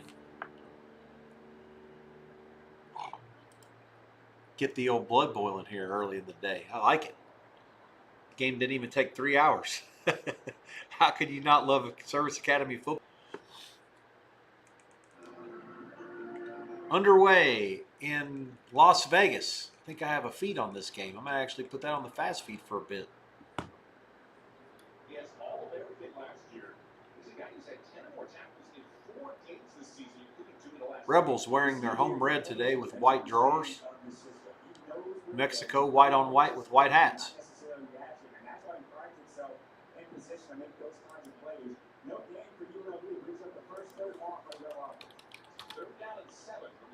And it's 4th and 1 around midfield, a minute to go, and I think he got it.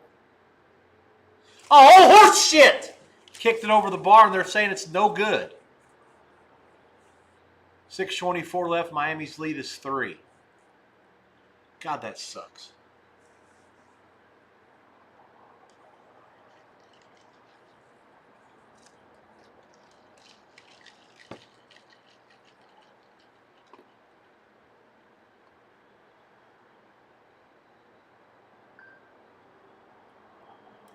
East Carolina has taken a 21-14 lead over Temple 6 minutes to go before the half. That'll be the next game that goes into the half.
Army's jerseys are incredible.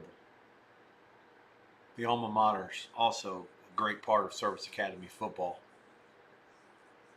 They go together and they sing the losing alma mater first, followed by the winning alma mater. North Texas has beaten Navy 31-17 in Denton. The United States Naval Academy no longer undefeated. And as was always going to be the case today, if Navy lost, 2 of the 3 Service Academy teams have taken a loss today. Army the only winner. North Texas covers all numbers, and the game stays under the total. The only thing that's noteworthy about that, Chuck Edel. No, he wasn't on the under in this game. I thought I heard him talking about under here. I'll tell you what, he had under in Central Florida Baylor. He talked about nutting it. I mean, that's a great call by him. Never close. Frank B. also with him, Anthony Curtis on the under in this game. Clearly correct side. Baylor also the correct side. All kinds of sharp money on Baylor in this game. If you didn't know anything about anything, you just could read my sheet, knowing who bet the game and who's involved. Kind of a bunch of gibberish and drivel. But on this line here, see all the stuff that's charted. It's all Baylor and all under. Nobody on Central Florida and or over. And they've only got 3 points, 5 minutes to go in the game. So clearly they got it right. North Texas to 8-1, Navy to 7-1. Each team has 1 loss in league play. Monster win for the Mean Green. Amari Thomas, 10 catches, 99 yards, 3 touchdowns. Houston has sliced the West Virginia lead to 45-35. 6:24 left on the FS1 game.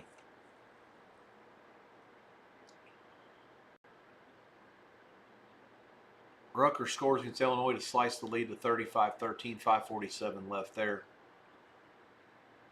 Nothing enough happening yet there for me to get excited. Rutgers would have to score 2 more touchdowns to get the money. I'm not holding my breath for that.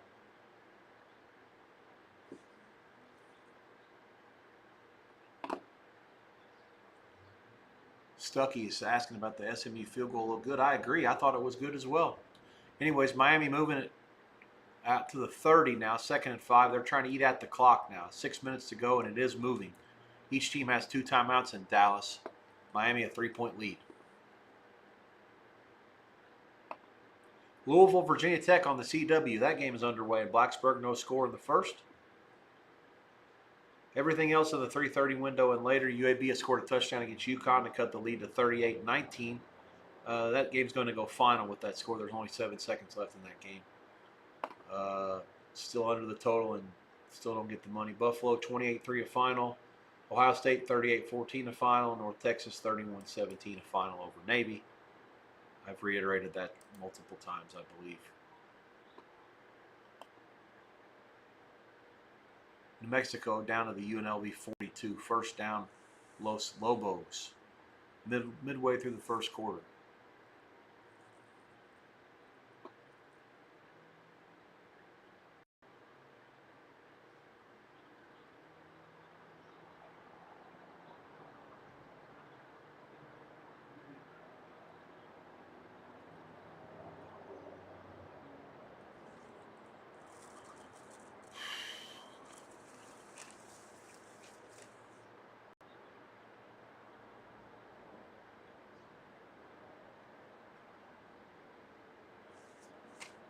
"25 minutes to post for the Breeders' Cup Turf Sprint, which means we're about 15 minutes until the bottom of the hour.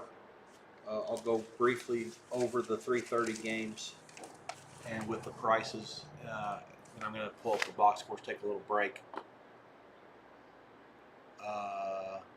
ULA plays at South Alabama. South Alabama laying 452.5 the total there.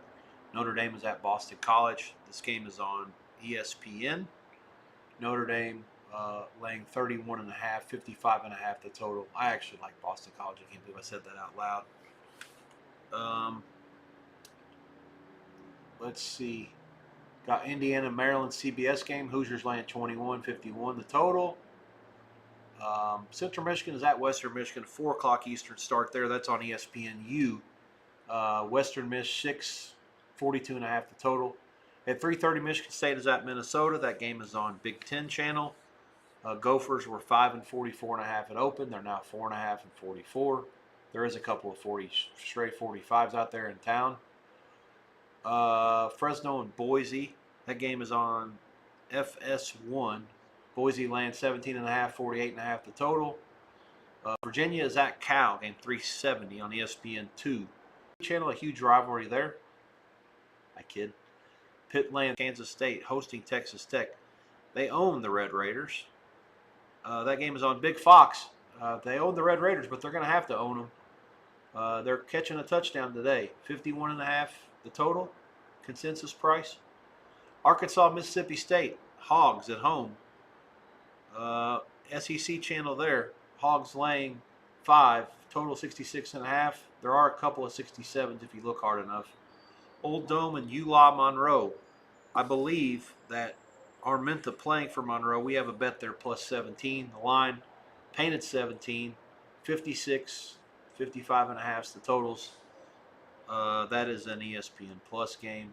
Oklahoma State, Kansas, also on ESPN Plus. Jayhawks 25, 24.5 out there as well. 55 the total.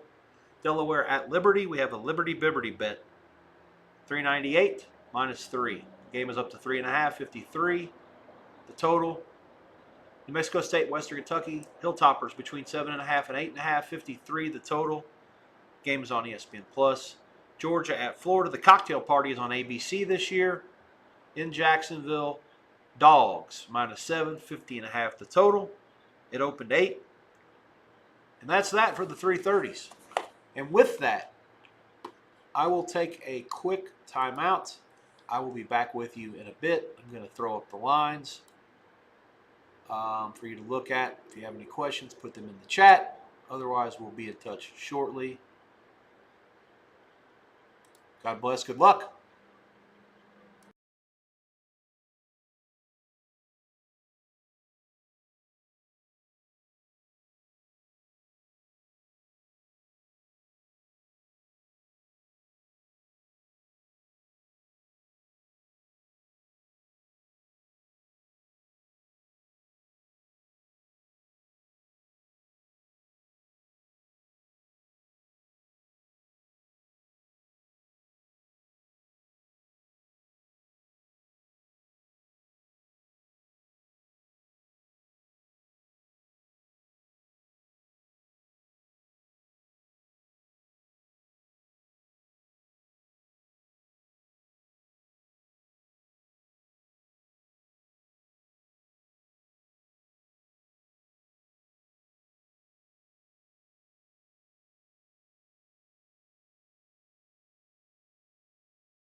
As if there wasn't enough going on today. Forgot about the UFC, which is now underway.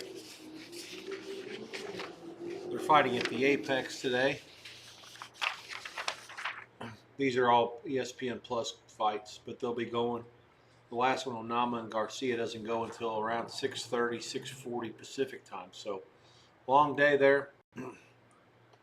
Lots of halftimes coming up. Let's go down one by one and figure them out. ULA, South Alabama, into the third quarter, 24-7. Louisiana Lafayette with the lead there, catching 4. 52.5. East Carolina, 45-14. That's a final over Temple. Notre Dame leads Boston College, 12-7 at the half. BC playing them tough. 5-point game in Chestnut Hill. Irish laying 14 at the break, 24.5 over the total. That might be the only one, I hope. Bless me.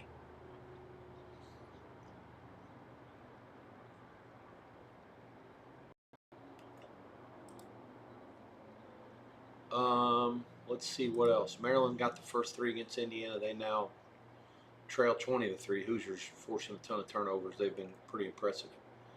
I'm going to try to go one by one here. I'm making sure I didn't miss anything important. Going through some of these scores.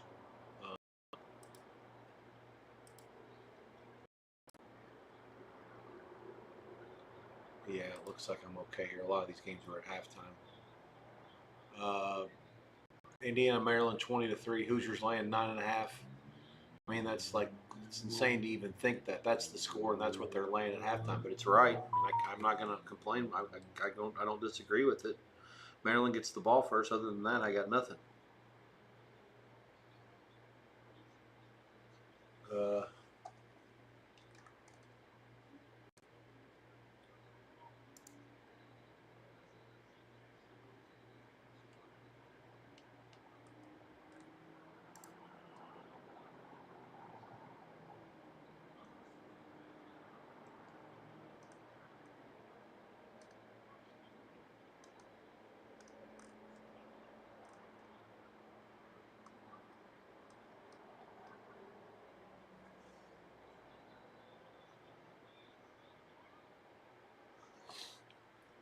Sorry, they're talking about horses. I mean, like all these chats with the horse guys. The next time I talk to them might be during the Kentucky Derby trail when they start. Well, Fairgrounds and Tampa Bay and Oaklawn.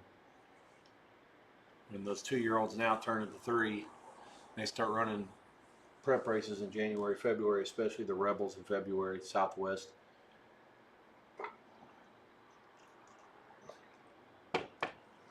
Last race, one of my buddies in Costa Rica hit the 4 pretty big. He had a great work before the last start. Can't believe the horse paid $17. Once the 8 stumbled, if you watched it, changed the complexion of the whole thing.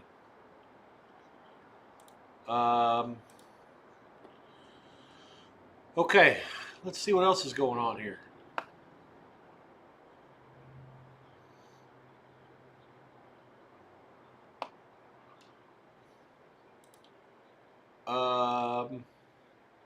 Yeah, IU 20-3 over Maryland, 9.5 and 23 the second half price.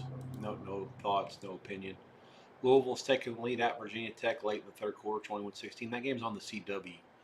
14-7 Western Michigan trails Central. The Broncos at home have the ball 4th and goal with 1:01 left. Hang tight. Let's see what they end up deciding to do here. I'll get you the halftime price on that when it goes in. It's 4th and goal at the 2. They're going to go for it. Shotgun. Offset left. They're going to run a sneak with the quarterback, and he's tripped up. I don't think he got in.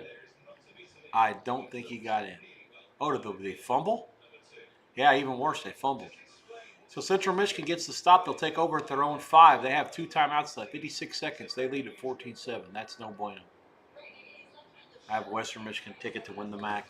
Need to win this game to have a chance in theory to go to the championship game, probably. God, that sucks. Okay. Minnesota leads Michigan State 10-7. That game's into the third quarter already. A lot of these 3:30s that started on time are already out. Big Ten channel there. Fresno leads Boise 10-7 at the half. Shocking developments on the blue turf. Boise laying a big number earlier. They're actually only a 7-point favorite at halftime. I kind of have to think that Boise will right the ship, and they're supposed to be right in the second half. But who knows? They don't have to, I guess. I mean, clearly they've lost a couple early in the season. They sort of righted the ship, it seems. But I mean, Fresno's. I'm not going to sugarcoat it. They stink. I mean, they're a bad team. So for Boise to be life and death with them at the break, certainly a stunning development. The yardage in this game, comical, 132 to 60. Fresno State got a rushing touchdown to go up 7-0. Boise scored at the 2:07 mark on a 10-yard touchdown pass, and Lentz kicked the field goal. 5 seconds left in the quarter. Fresno with 5 punts, the 9-play 55-yard touchdown drive, and a 6-play 28-yard field goal drive. Good kickoff to return out to the Boise 46. They didn't have to go very far. Oh, sorry, after interception. So Boise scored a TD, forced a punt, and then threw a pick, and that's how the Fresno got that touchdown at the end of the half. Boise 3 punts, a missed field goal, a punt, a touchdown, and an INT. The Boise drive for the touchdown was only 12 plays, 50 yards.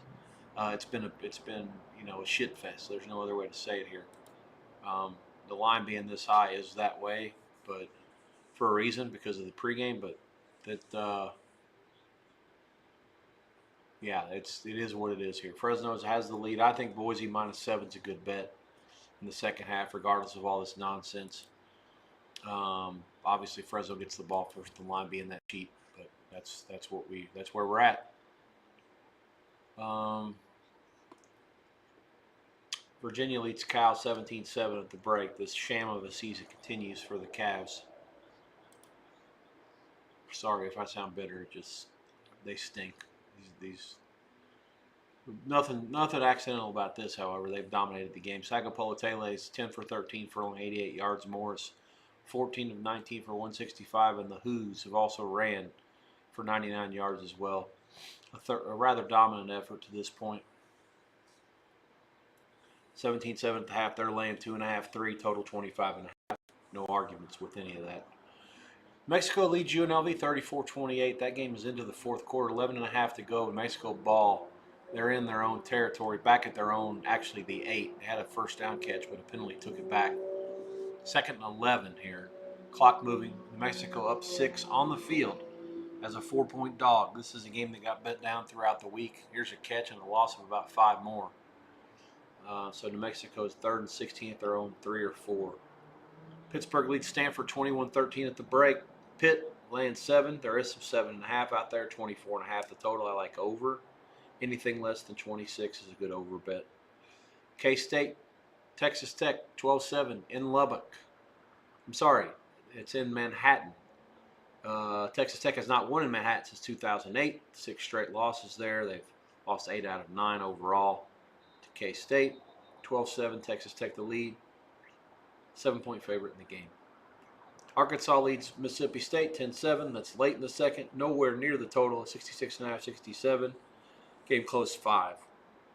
Back with the halftime on that one shortly.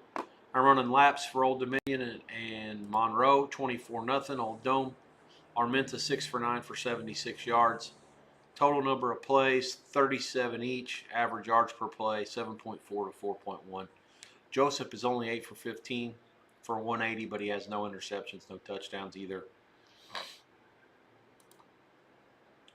Armenta did throw a pick. Old Dome, rather elementary there for them. Missed field goal, touchdown, touchdown, field goal, touchdown, punt, and then downs. And in the second half, Old Dome, or U-La-La, downs, INT, downs, and downs. They finally gave up and punted before the half, and then ran out of clock. And then they punted 3 and out to start the second half. So an Old Dome's going to have to punt back to him. So 24-0 there. We got a fumble? What happened? Okay.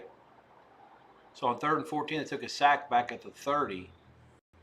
And UL Monroe recovers it. So Monroe catching 17 down 24-0. Let's see if they can get back in this thing. Maybe get a touchdown here and see what they can do. Old Dome's not good enough to lay this number to anybody on the road. Arkansas kicks a field goal at the death against Mississippi State. 13-7. It's going to go into the half there. They get the first half money. Kansas 10-7 over Oklahoma State. Game that's far closer than it's supposed to be in the minds of many. Oklahoma State actually has outgained Kansas. Absolute no-show spot here for the Jayhawks, and I can't be saying I'm stunned after they lost to K-State last week. 4-4 they are this year. 1-7 is Oak State. Kansas is going to get to bowl eligibility if they win this one, most likely, and probably not much else.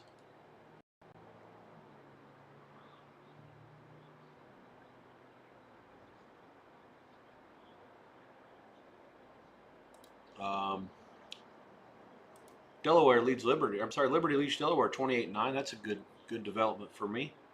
We have Liberty in the contest, and I like Liberty bunch -3 or better.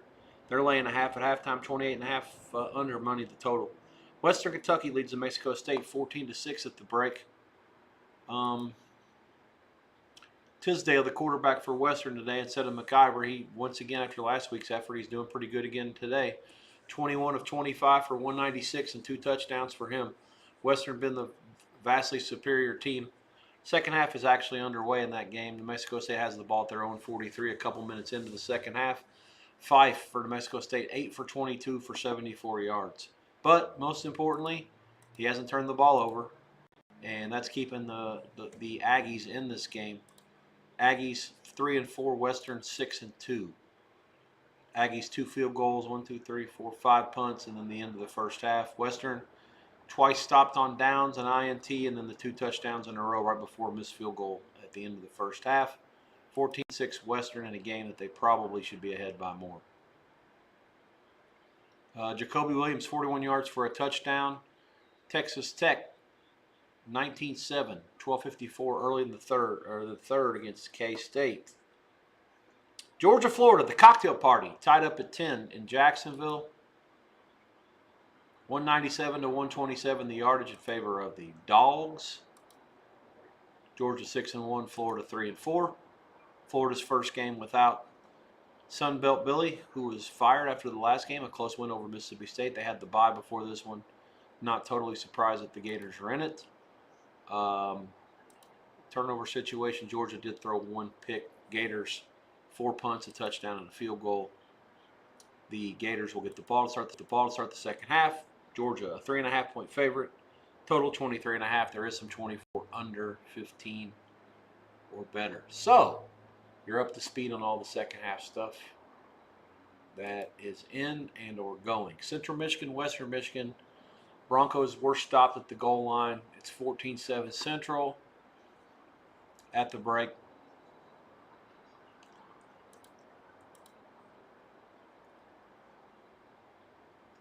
Broncos 3, 21 the total in the second half.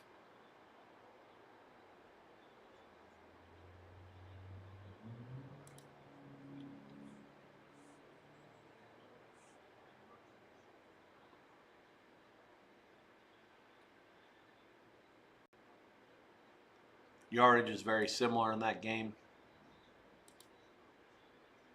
Central fumbled once. Western was stopped on downs at the Dick line. It was only, actually Central only had the ball 4 times the whole half. Touchdown, fumble, touchdown, punt. The touchdown drive to start the game was 13 plays, 70 yards, took 8:55 off the clock. Western's touchdown took 5:08 off the clock as well. 9 plays, 26 yards only after the fumble. That's when they got their touchdown short field. Except for that touchdown drive, Central has done very little on offense. Labas 5 for 5 for 125 passing. Lewis, a 77-yard catch was the big play, 3 for 109 for him. Outside that 77-yard catch, Central has ran a total of 23 other plays for 60 yards. I do like Western in the second half of this game. -3 seems relatively cheap. I think that you can get off good there. I would lay 3 for a decent-sized bet on Western Michigan second half. Total at 21. Flat at Buckeye, 21.5 flat at Paradise Wager. Everywhere in between elsewhere. All kinds of options on the total. I lean over just because of a semi-correlation to the side. Don't love it, but I do like my favorite side so far. In the second half, so far in this window, Western Michigan my favorite play. All right. I'm going to have to reassess the television situation here shortly. Maryland just scored a touchdown against IU to cut the lead to 20-10. Hoosiers, this is about the closest they've been in the second half since they played, Oregon and Iowa, both, I guess. Big Ten road's not easy, but Indiana's still doing the best they can to make it look that way. Let's see what happens on this drive. Usually the Hoosiers this year have had an answer when teams have tried to get close enough to them to make it a game. Breeders' Cup Turf, 5 minutes to post. We have an even money horse on the board in the form of Mini Hawk, which Aiden O'Brien, great horse. He's been in the money in all 7 starts, top 2. 5 wins, 2 seconds, and 7 lifetime starts. All those races were over in either Ireland, Great Britain, and then the last one was the Arc, where he ran second to Dariz by a head. 50 yards out, he got beat. That was a 12 furlong race, just like today's.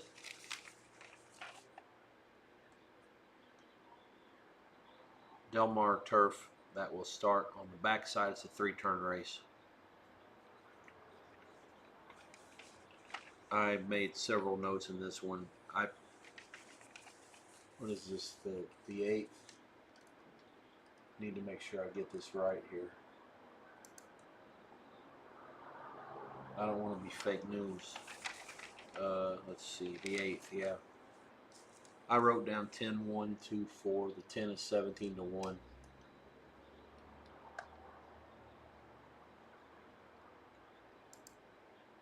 One is 2-1. Second choice. Mini Hawk the favorite. Rebels Romance the second choice. Rebels Romance won this race last year. Had a big speed figure. Won it at 19-10. 5-2 in the morning. Buick the jockey, Appleby the trainer, Godolphin the breeder, Godolphin the owner. The 2 horses popular from some circles.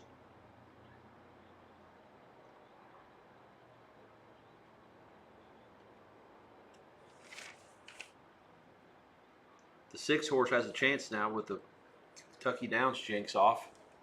Need to mention that in the chat.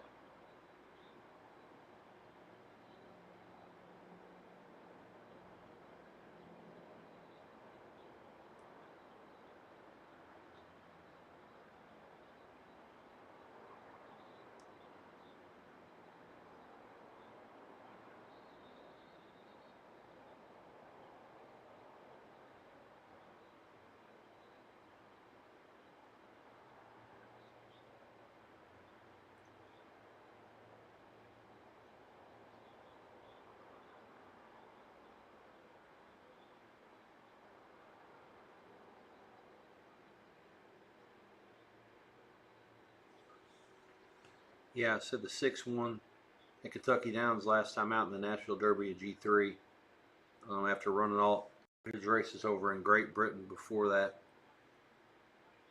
Good horse, and he had not won over there at all. 2nd, 5th, 3rd, 4th, 2nd before Tranky de Torre rode him to a win over there in Franklin, Kentucky. August the 30th. He's been freshened since then. We'll say that the reason that he's 35-1 is because he's not proven himself against the Grade 1 competition. He's just not been good enough to run against those horses and have a chance to win. He just doesn't beat them. 3, 4, and 3 lifetime starts. All right, you guys don't give a shit about the horses. I keep forgetting about that for the most part. Beg my forgiveness here.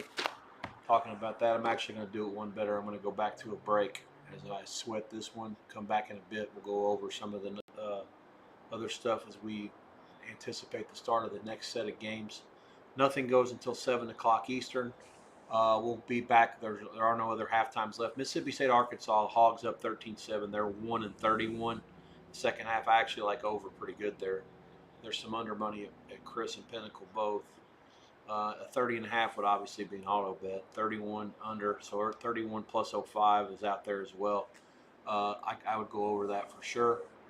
And I think that's it. Everything else I've given you the halftime prices on all the games that are in. I'll be back within the hour. probably sometime a little bit before the Classic, and or certainly after the Classic, before the 7 o'clock Eastern games kick. So I'll be here, throw up the odds price, and we'll go from there.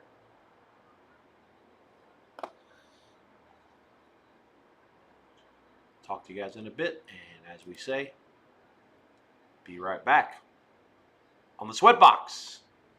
Breeders' Cup Saturday, November the 1st, 2025.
Who goes out to the early lead? Salawi goes right with him.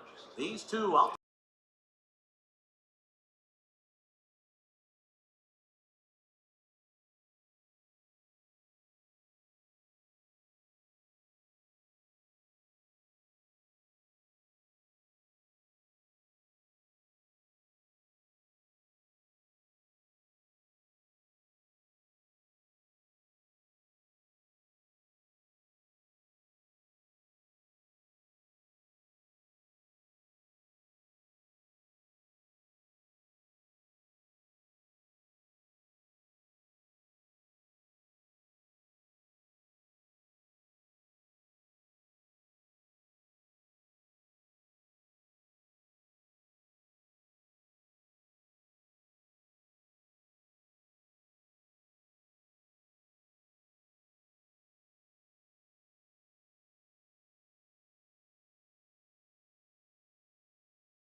All right, let's get back to it. See, we got a few people watching here. I'm not going to leave you stranded here. We get close to post time of these next sets of games. Minnesota, Michigan State, 23-20 in overtime. Gophers win it, do not cover.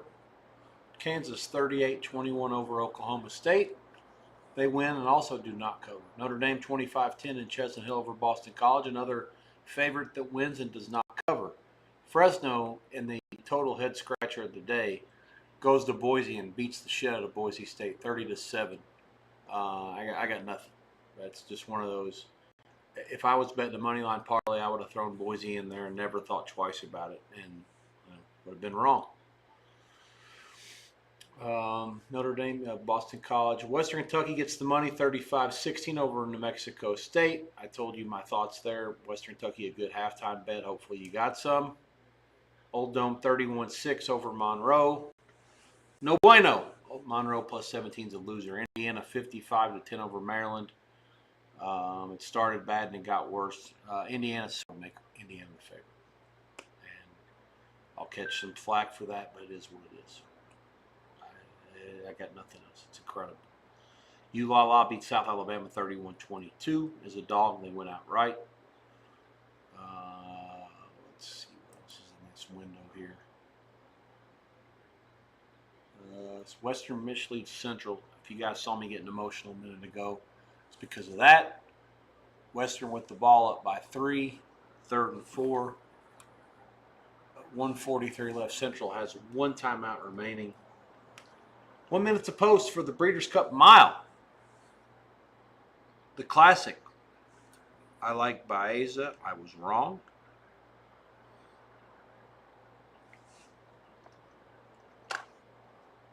The winner of the race in a extraordinary effort, Forever Young. $9 to win at 7-2. Japanese horse. Sierra Leone second, Fierceness third. If those names sound familiar, they should, because they ran 1, 2, 3 in a different order last year in the same race. I don't know if we'll ever see that again. I actually think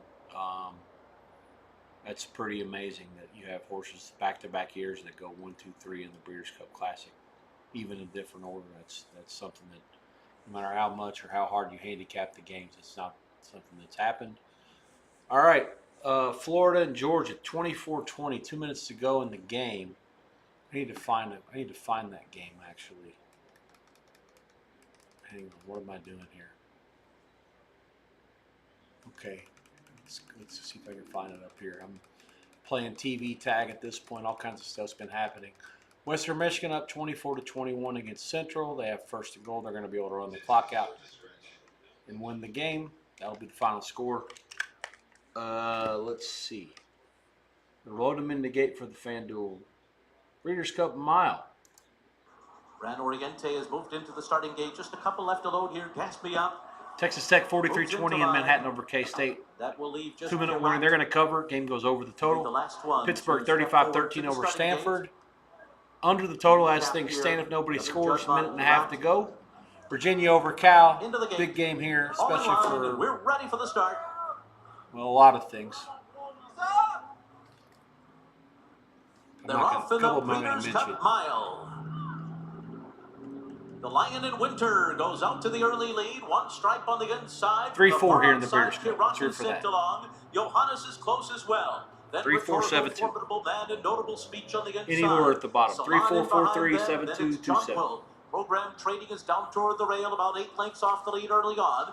Then comes Argine and Gran Oriente, and Gatsby up as the trailer. One strike. Takes early charge here. Leads at 3/4 of a length. Kirat to the outside is second. The Lion in Winter third. 22.59 the first quarter. Rhetorical and Arad Ortiz are fourth on the outside. They're 3.5 lengths off the lead. Berto Rispoli has Johannes right in behind that group, racing 4 from the front. Then comes William Buick on notable speech down toward the rail. Formidable man is next. In behind that group, Salon and Jonquil. Program trading on the inside. Then Gatsby up, Argine and Gran Oriente. 46.76 the half for one strike. A 50-1 long shot who leads the field around the far turn. Rhetorical ranges up alongside in hand, and now they're side by side on the far turn.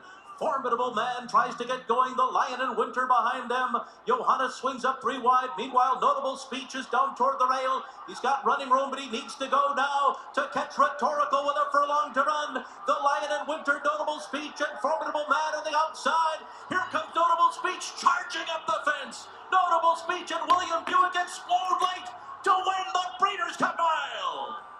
And then was Formidable Man, the Lion in Winter, and Salon. Give it to Godolphin and Charlie Appleby again. They score in the mile here with Notable Speech. A beautiful trip along the inside. Joe, William Buick saving all that ground. Yeah, definitely used that post to his advantage. And we talked about it earlier. That wasn't too much early pace in here. They went 22 and change, 46 and 3, but very, very good ride coming up that rail. We'll take a look at the replay one more time and let's pick up the winner. Rishi here, we knew this horse would come with his best race. He's so consistent, but he didn't have as much of a forward position, I think, as they might have wanted, given that we didn't have a lot of pace in this race. I think William Buick would have been happy enough, but there would have been that little bit of concern when they turned for home. Where am I going to go? And in the end, One Stripe just comes off the rail enough and he spies the gap. But you have to have the horse to take it. And this horse is a 2,000 guineas, but he's a high-class miler. And look at the turn of foot he produces. He quickens up in fine style. Well, some fine efforts in behind. I thought, like, no bueno. Couldn't have the two. The favorite at post, couldn't have him on top. I mean, this is what it is. 3, 4, 7, 2. There's photos across the board here. I'm in a bad spot. My blinds, my parent. I'm not going to blame it on them. I'm going to throw them under the bus. Parents didn't close the blinds yesterday. And I didn't do it early. Yeah. Jesus fuck. Okay. 24-20 Georgia at the Dick line on 3rd and 1. They have shotgun. Literally 3rd and inches. They're in the shotgun. They're going to call a timeout. 1:54 left. Georgia calls their first timeout. Florida's out of timeouts. A first down here for Georgia would win the game. A touchdown here for Georgia would cover the spread. Monster play when it comes to everything here. Also, a touchdown would go over the total. Everything closing at 50.5. It's sitting 44 right now. So it's all out there to play for in Jacksonville at the cocktail party.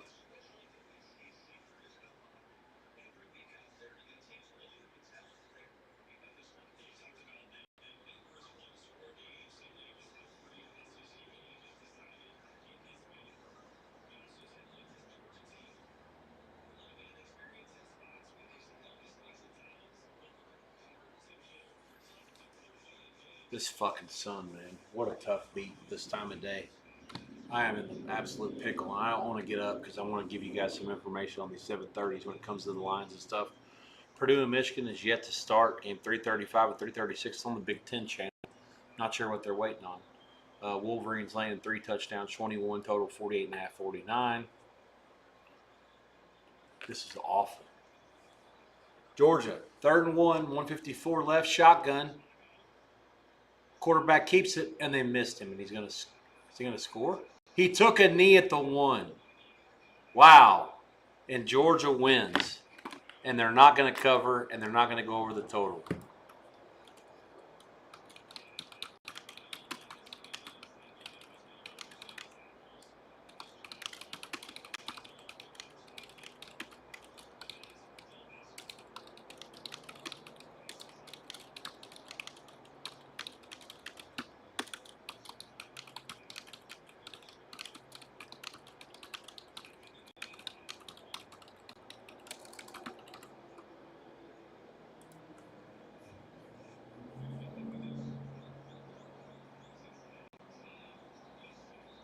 Georgia wins. Do not cover. Georgia will go to 7-1, 5-1 in the league. Florida drops to 3-5. Bulldogs well on their way to the playoffs at this point. This was a trap for them. I really thought that if Florida got them, there would be reasons to think that Georgia might not get there.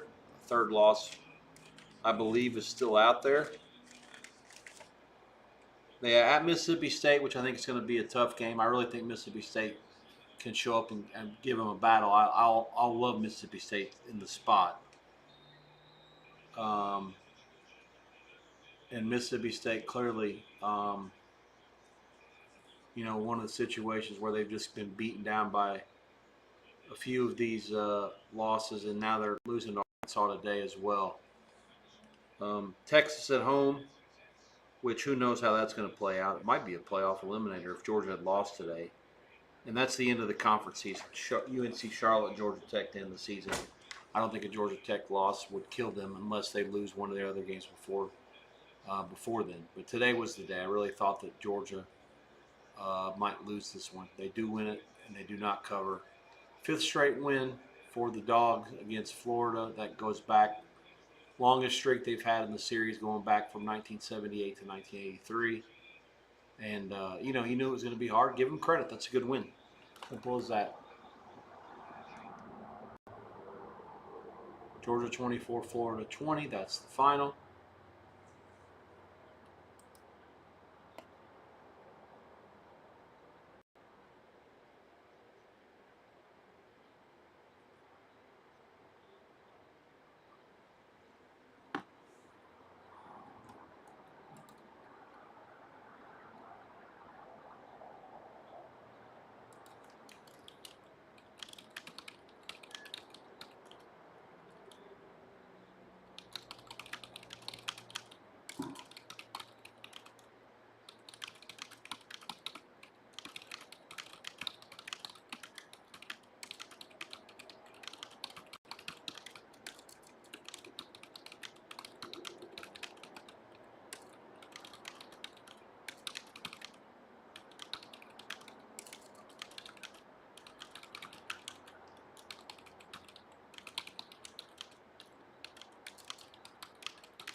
Georgia defense missing a bunch of stars. How about this Breeders' Cup Dirt Mile? There's a 1-2.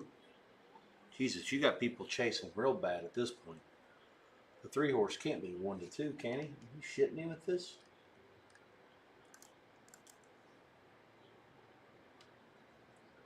I think the 10 can get him. The 10's a second choice. I made it 10-3-2. Like D6-3, 10-4.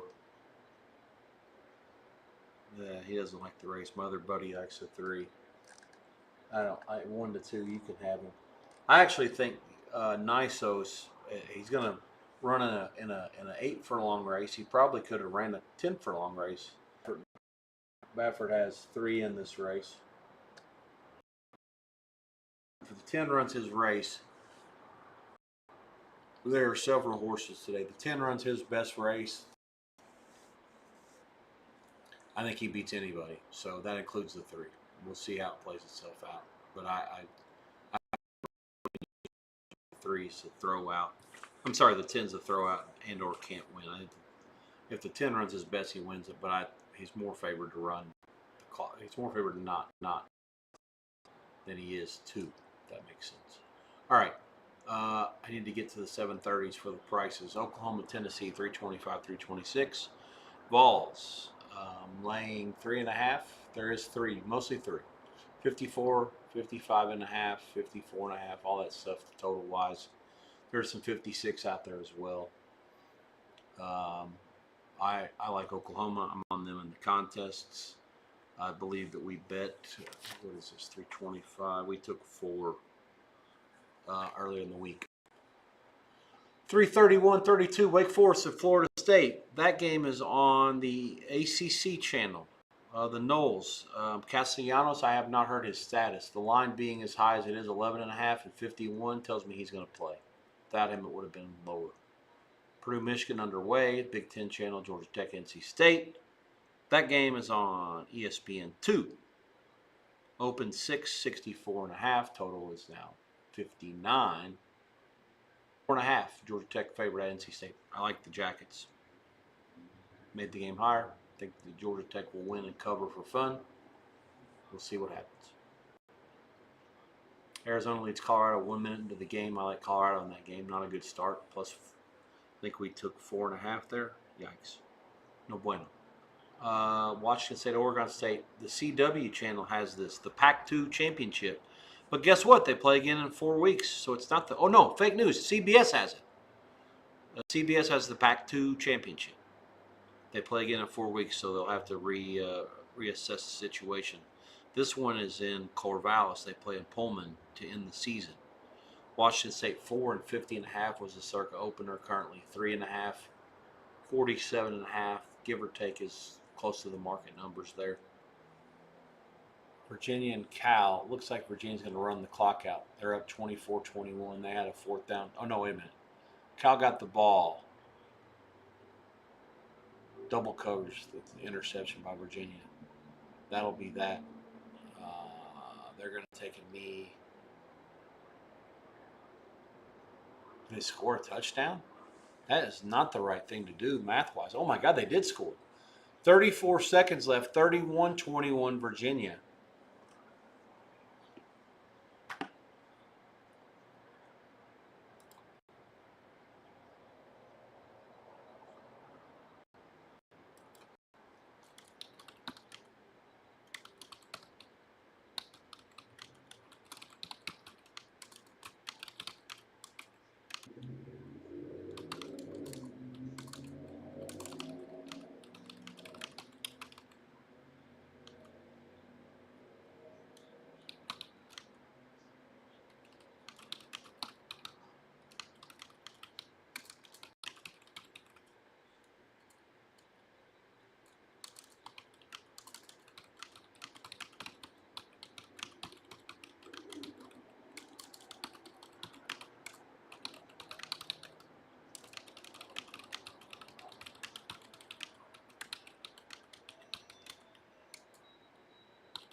So Virginia scores to go over the number.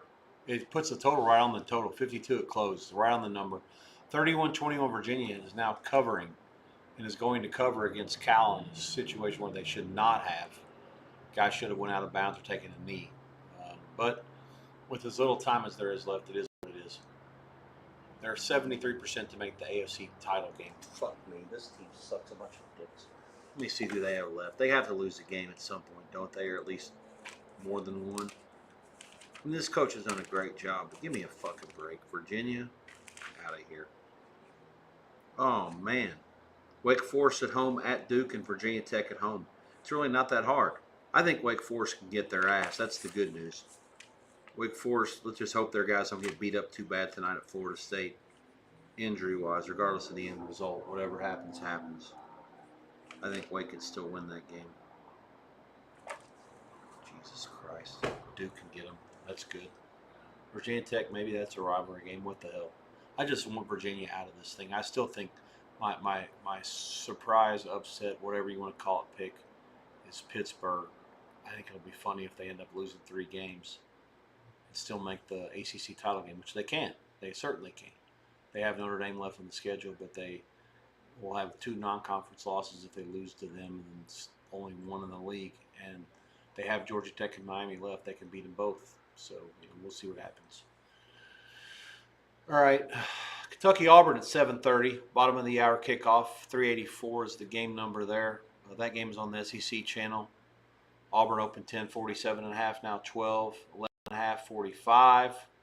USC and Nebraska. That game is on NBC. The Breeders' Cup got kicked to USA in order to show Southern Cal and Nebraska. Oh, well. Open Nebraska. So the Southern Cal 657.5. It's now down to 4.5 and 5. There are no 4s. 4 flat would be worth a look. 59 the total. Southern Cal has lost like 15 straight in the Eastern and Central time zones. Some of that's an asterisk. A lot of those games they were a big underdog or an underdog at least. Game. So they haven't been playing in the Big Ten long enough to make that stat that important. South Carolina at Ole Miss. That game is on ESPN. Ole Miss opened 13:53.5, closed 12.5, 55, 55.5. South Carolina early lead. South Carolina, Sakerlina, Sakerlina leads 7-0. 6 minutes in at Ole Miss. Wyoming leads San Diego State 7-0. Aztecs punted it down to the 3. 7 minutes in though, Wyoming up 7-0. San Diego State I thought was a candidate to shut this team out. Game open or closed 10.5. There was an 11 out there, 41.5 at the end. So really the way that they're looking at the game, what is that, 25-15 basically? So yeah, Wyoming's already halfway to their team total, less than 6 minutes into the first quarter. And that's that for that time slate of games. I am here, but I'm not here for a bit. I'm going to shove the mic out of the way. I'm going to grab some food. And I'm not even going to give you the line screen. I'm going to go right to the old be right back.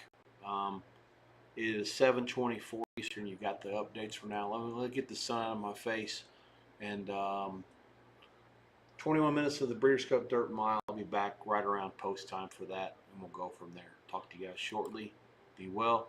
God bless. Good luck. Ask any questions you want in any of the chats.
Shit, I was talking a bit. Forgot the mic was off. No Eastern time, given the start a little later. About to have the coin toss. Nebraska, the black in the middle, black everywhere, black out game for the Huskers. USC has been awful on the road, but they are favored here. It should be a hell of a game. See how it plays itself out. Something's got to give tonight. Either way, no palm trees. So their quarterback on one side, Jay Mile on the other side, Dylan Raiola. Two good prospects. Yeah, two really nice looking quarterbacks. I mean, they can do everything. I mean, both of them are NFL caliber guys, right? They can get in the pocket. They can make every throw you want to see. Both have the ability to extend plays and be very dangerous outside the pocket. You look at their numbers, very, very similar, except for one glaring difference. That last category, times sack, 26 sacks for Dylan Raiola, so that's going to be job number one for Dana Holgorsen, this Nebraska offense, keeping their quarterback upright.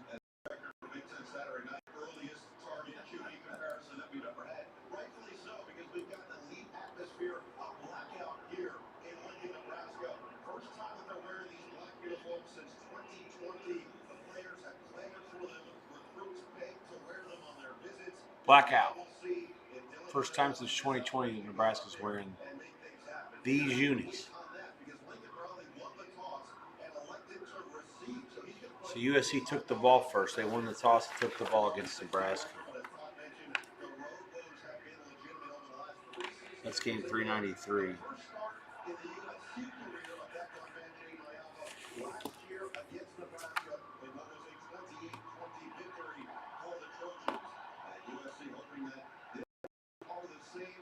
Against that dangerous man with his arm in Dylan Raiola.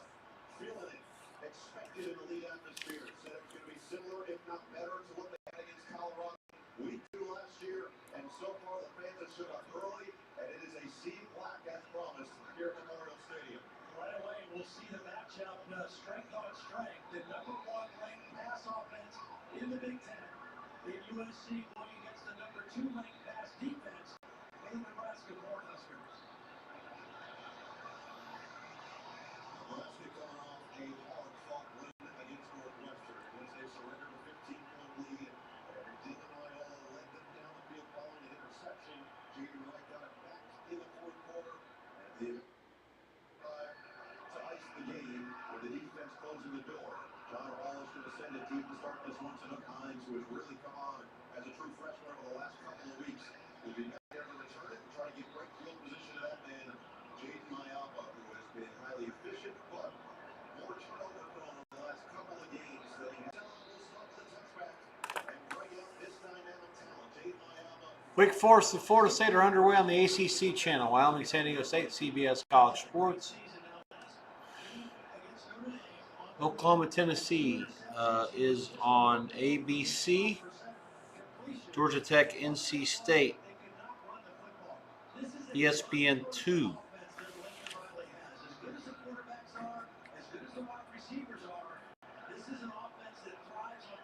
Washington State, Oregon State, big CBS. Kentucky, Auburn, SEC channel. That'll immediately follow Mississippi State, Arkansas, which still has a minute left.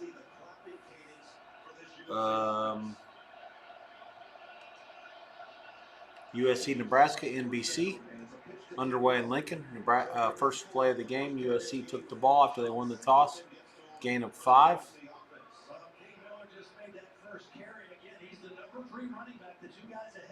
395 South Carolina and Ole Miss is on ESPN. And that's that. You got it all. There's only 2 late games tonight.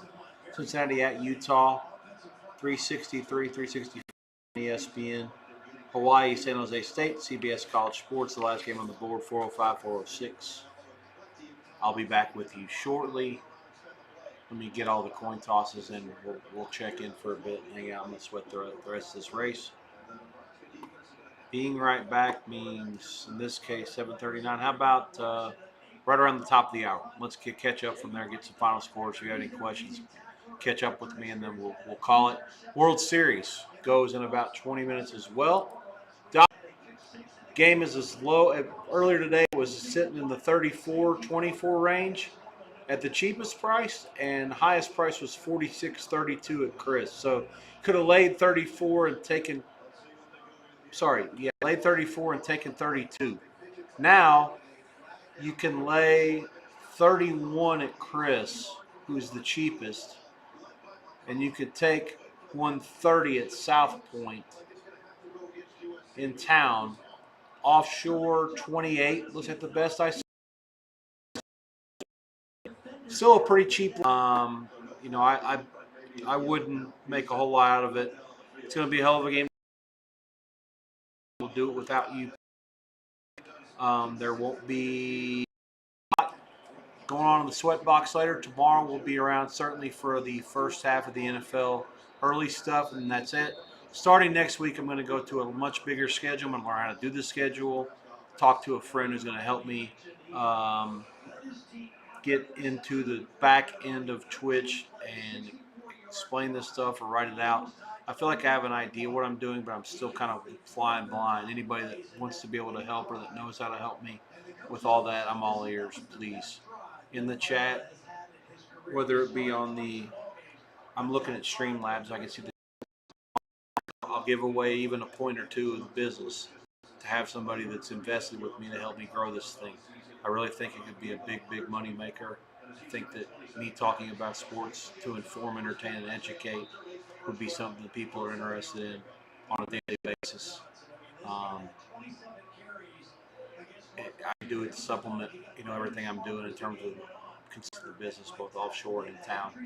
Still kind of looking for work. We'll see what happens. I had a couple interviews this week. Wish me luck. We'll see how it goes. Tarleton State has lost to Abilene Christian. Shocking result in the 1AA today. Up there, I know that power ratings, North Dakota State and South Dakota State are 1-2 by a lot. Tarleton will go backwards after that. South Carolina and Ole Miss. Rebels have stopped South Carolina on fourth down. They'll take over. Down 7-3, 2 minutes to go in the first quarter there. Total in the baseball game, 8 flat is the low price. I see some 8 over 15, 8 over 22. I agree. I think the total 8.5 under 15, so I'm a little on the high side there. And then made the Dodgers 40, back 30. So lean to Dodgers, lean to over. I do think the Dodgers will win the game. Ohtani starting, I think he'll give them some good work. They just have too many guys that are starters going out of the bullpen that are really good pitchers. They've been healthy all year, and it's all hands on deck. I would expect both. I don't have to, but it is what it is. Ole Miss first and goal inside the 10. 1 minute to go in the first quarter. They had a big shot, big chunk play after the turnover on downs for South Carolina. And we'll go from there. Nebraska has 3rd and 3 as they're nearing midfield. After a USC punt, 3 minutes in. And I'm going to call it for just a bit. I see that there's a decent amount of people watching. I do appreciate you guys. Bear with me. Hang tight. It's 7:43. Let's call it about 10 minutes. I'm going to sit here and sweat the Breeders' Cup Dirt Mile. I'll be back with my thoughts after that. If you're looking to 10 was scratch. White Arborio is happened. Oh man.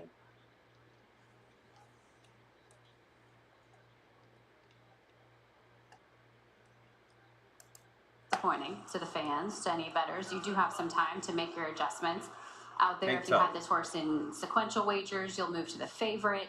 But also just from a break perspective, we're here to support the vets and we're here to support the safety protocols, and we all are here to embrace the same outcome, which is a safe finish and the best horse winning. No, absolutely. Not only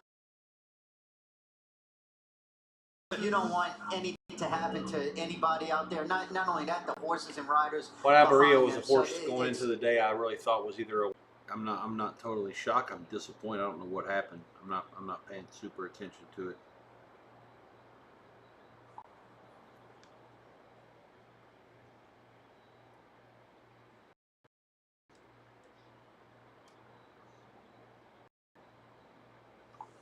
I like the 3 is 3 to 5. 3 to 5 in a dirt race. I'm sorry, a Breeders' Cup race. The 10 was on top just because he's either going to win or not run a step. And the 2 is 7 to 1. We'll see what happens. Again, It's only an 8-horse field now with the scratching. The 4's already out. Okay, I'm going to watch this, sweat this out, a couple of notes, grab a little bit of food, check in to do a couple other things, but I will be back sooner rather than later. Nebraska has crossed midfield against Southern Cal. 5 minutes off the clock, 1st and 10 Nebraska at the USC 44. There's a catch and a good block downfield, 1st down Nebraska to the USC.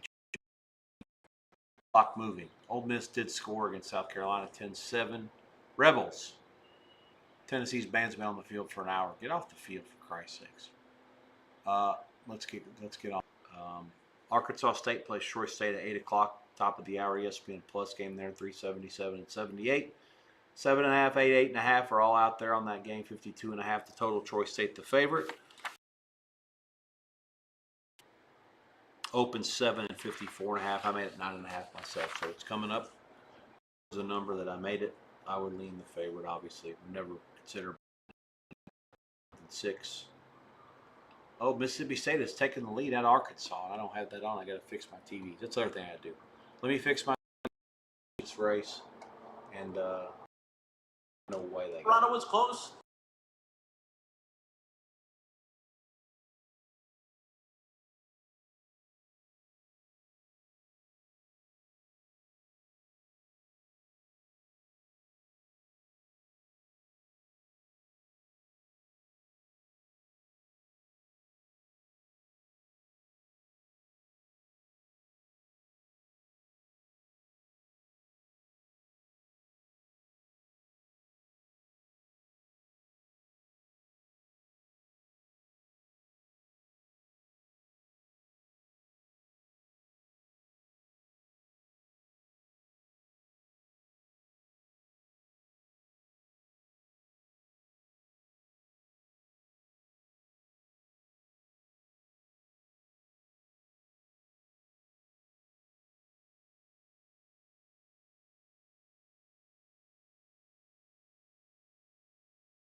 My computer is running at a glacially slow speed.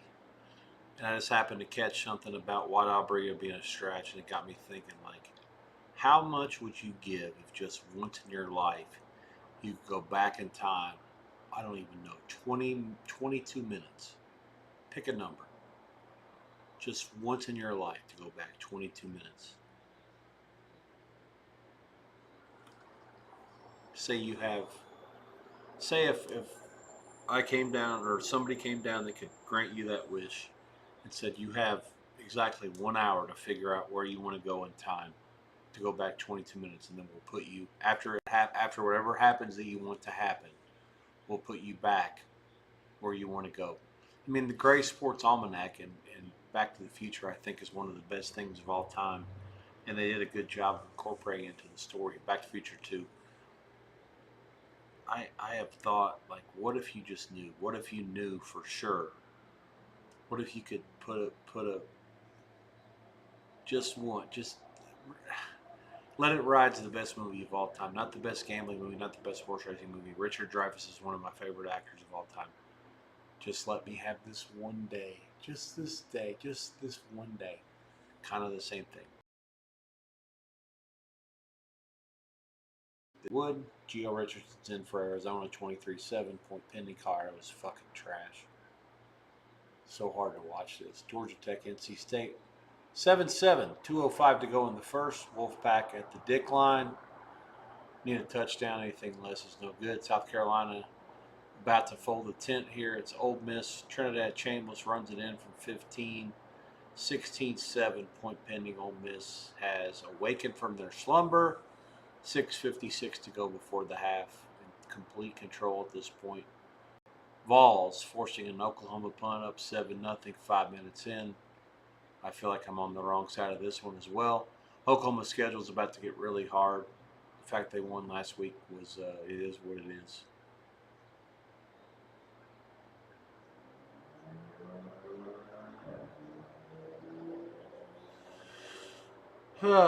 Okay. All right. Back to the mute situation. Last race of the day. I like 9 over 6 over 13, 14, 12. Unfortunately, 9 the favorite at 2-1. My guy Brad Cox is 11-1 in here. It's his only starter of the whole day. We'll see what happens. In the morning, his horse was 30-1, Stellify. And the good news is he won at Kentucky Downs last time out. He's got 4 straight wins. The Kentucky Downs streak, which was 0 for 125 and eventually broken at 1 for 131 earlier. The jinx is over. Kentucky Downs horses can indeed win at this track. We'll see if they actually do win in this last. I'm going to listen to that and sweat that. I'm going to grab some food. He's had some good moments. And I'm going to be back in a little bit to work the halftimes with you guys in this stretch of games here. The 7 o'clock, 7:30 Easterns, and call it a night. I'll talk to you guys in a little bit here. Thanks for checking me out here on the SWEATBOX. Rex Byers here with you. Rex_Byers, BEYERS. Twitch, YouTube, Twitter. Awesome for you guys to be here, seeing me and checking me out. Look forward to catching you going forward.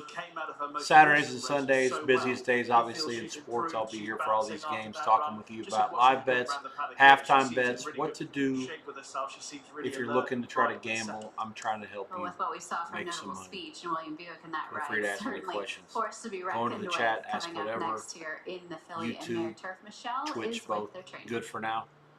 Looking for some help also on back end. I'm Up pretty here for ignorant Charlie when it Appleby. We'll comes start with Diamond. to helping me figure out how to run the site a little bit more technologically advanced than I do now. But it is what it is. We're up on the right side of the ground, and we're trying to figure things out as we go here. I certainly know that people on Twitch, most of it's video games, so don't take the idea that I'm doing this for granted. I do think that there's a way to earn via affiliates, sponsorships, memberships, whatever. Obviously, the more followers I get, the more it'll be easy to try to recruit people to, let's call it donate, I guess, going forward and making this something I could do for my career. As things stand, obviously, I'm not making any money off this right now, but I'm trying to get to the point where I will eventually, because I really love it a lot. I have a lot of passion for them, entertain and educate. I want to do all those things in the sports gambling space. I believe there's not a lot of people that have my knowledge and skill set and they can do that. So, as things stand, I'm going to watch as many of these first halves as I can, and I look forward to getting back to you guys before the half times of these games that go. So bear with me. I'm going to leave the odds screen up and grab some quick food, take care of a couple of things, and I'll be checking back in with you after the Breeders' Cup Fillies of Mare Turf. 16 minutes to post in that race. Again, my favorite, and this one's the 9. I also like 12, 13, 14. 13, 14 are monsters. The 12's a little bit of a long shot, 21 to 1. We'll see how it plays itself out. I do like the 13 second best. Unfortunately, second choice as well. So I've been trying to get involved with the bombs all day and all weekend, and none of them have done any good. Now I'm getting chalky here. I'm sure that probably won't do any good either. Of a lack of run in the arc. What happened that afternoon? 8:10 Eastern right now. It was a very Bottom of the hour, give or race. take. The I'll ground be was back very soft, and she found herself really probably around the way too post or far a little back, after and, post so of she the made her move, Filly and but Mare it Turf, was, the last race of the day typical at Del Mar, against and this of field this in tough year's ground, Breeders' Cup. and you couldn't make up too much ground. I'll check back in When with you did guys this race in come on the just a radar? bit. When did this become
Back in the sweat box. I've already taken my lap for the car a bit against Arizona plus 4.5. Line closed lower. I guess I did good, right? Yeah, 31-7. Late in the second, Arizona leads the Buffs in Boulder. Just a complete head scratcher about what the fuck Deion's doing there. They're 3-5, headed towards non-bowl eligibility. They lost the Heisman Trophy winner and his son at quarterback who plays for the Browns. Obviously, those are losses that need to be replaced. But you can't get to sit there and have a show and say we're bringing our bags and they're not Gucci, they're Louis, and they're this and that and all the other bullshit he talks. Listen, get some fucking better players or be a better coach. But don't fucking go out there and embarrass yourself like this. This is a fucking joke. Shameful effort. Shameful on all accounts. And obviously, if you don't wonder what the fuck Colorado's doing with their program at this point, now that his sons are both gone and his Heisman Trophy winner is also gone, then that's on you to not wonder what the fuck they're doing, because this is beyond bad. I mean, last week against Utah was fucking embarrassing, and that's why I actually liked him in the spot. I thought, well, okay, now you're off the worst loss ever against a 4-3 Arizona team that really sucks a lot of dicks. The worst 4-3 team in the Pac-12 or any power other conference. Like, here's your spot to get healthy. Nope. Absolutely fucking embarrassing. I mean, there's really no. It's I mean, like I have to lower Colorado to a number that I will never use them again the rest of the year, or as long as this guy's around. This is a fucking joke. I love Deion as a player, as a coach. I'm quickly realizing he's in over his head. He's out of his element. This is a fucking joke. It really is. Tennessee, Oklahoma turning into a game that I expected it wouldn't after the first drive or two. Oklahoma sort of settled into the game. They're only down 10-7. Balls at midfield, third down. Late in the first quarter, Knowles lead Wake Forest 7-0 midway through the second. 14-0 Arkansas State leads Troy State. I did like that. The dog on the field there. They seem to be in good shape. It's early. We'll see. Long way to go. For Arkansas State, Butch Jones' side 4-4, 3-1 in the league. Spot that I thought that they might be able to have a chance to win. Troy State 6-2, 4-0 in the league. I'm not sold that they're anywhere near as good as that record. Baseball game underway. Dodgers Edmund hit one to the warning track last inning. Scherzer has retired 6 straight since putting Ohtani on in the first. Bottom of the second. No score. Jays got some traffic against Ohtani in the first, but strike him out, throw him out, double play into the inning.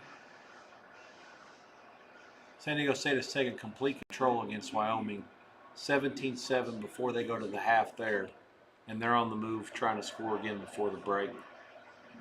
Ole Miss leads South Carolina 17-7 at the break. Kentucky leads Auburn 3-0 late in the second quarter on the Plains. I told my dad this 2 things can happen in the game. Kentucky wins outright or they lose by 30. Clearly they've showed up to try to play tonight and want to try to win, I guess. Anyways, there you have it. We'll see what happens. Auburn, a very good 4-loss team. Lots of those losses, games they could have won. Really all of them. Okay. That's that. Horses are coming. Nothing's in except for Mississippi, South Carolina. Ole Miss 4.5, 27 under. I agree with all that. I actually like over a little bit, not a lot. I think South Carolina's good for maybe 10 in the second half. Ole Miss probably 16. What is that? Well, I guess I don't like over. 16, 17, 20. If South Carolina doesn't get more than 13, then it's got no chance if it plays to the number. Okay, pass. Simple. All right, that's it for the time being. UFC's going as well. I've got football everywhere. I've got games to watch, halftimes to work. I'll be back when they all go in. Let's talk soon. Here, but not here. Scores are coming up.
How about this stat?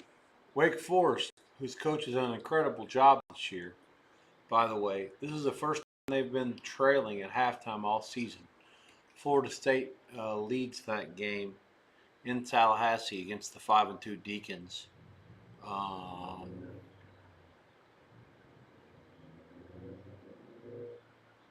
Jesus Christ, hold on, tickets here. 14-0 at the break.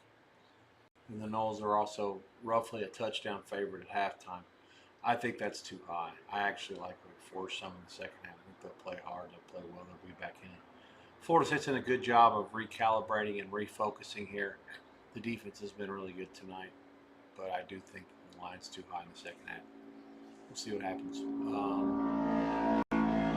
Horses are done. We've talked about all that. Third downs in the Ole Miss South Carolina game, 1 for 11 combined. South Carolina down 17-7.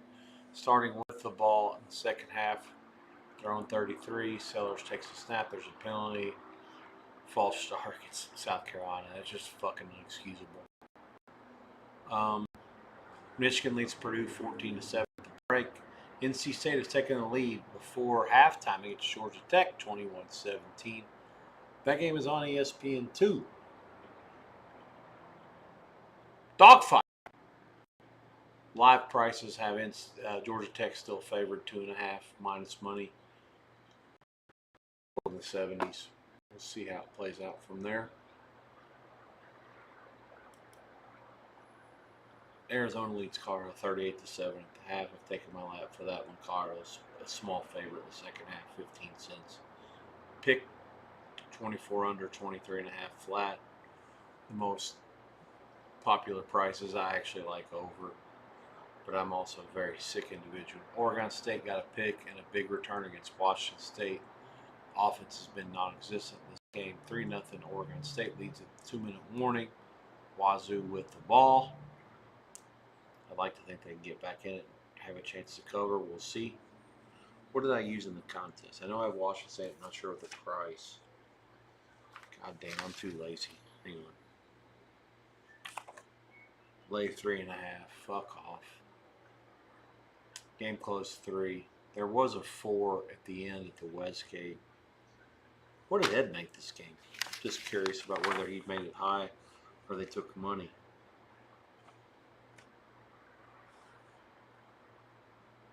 $368. He made it 5.5. Okay, so he made it even higher than I did. No, he didn't. I made it 7. That's like on Washington State. Washington's got the money for the last month. They've been the cash cow. They covered by 2 touchdowns on average every game. It's crazy. Okay. Mark Carlson in the replay center explaining something.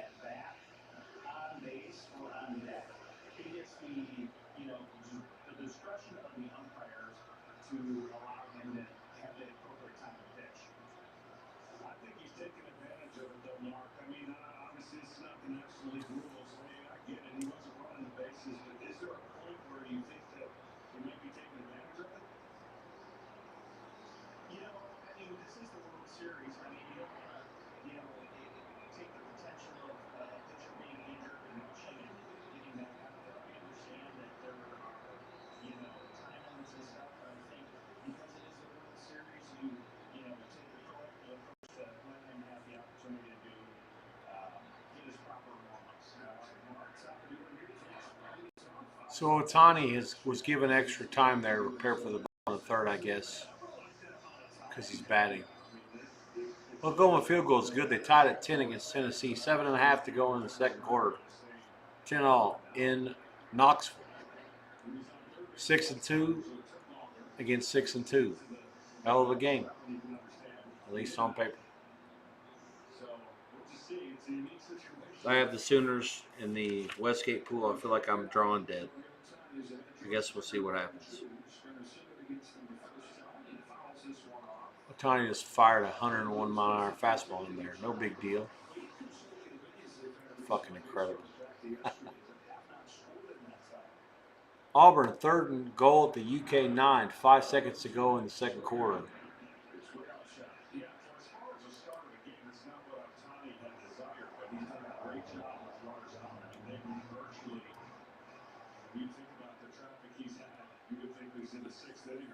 Auburn taps out, kicks a field goal.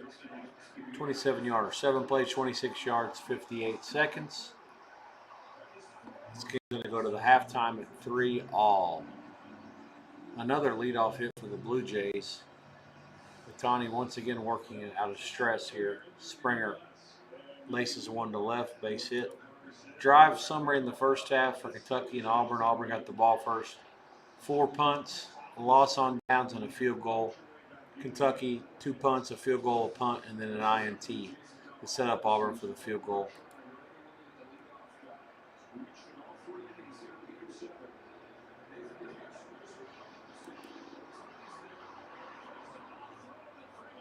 Luke's bunts. Otani throws him out at first. Runner moves to second, 1 down. Vladdy at the plate.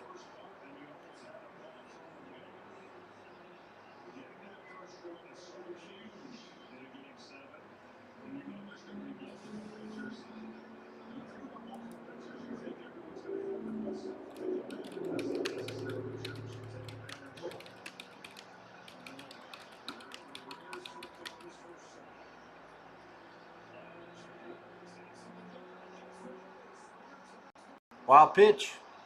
Springer to third. 1 down.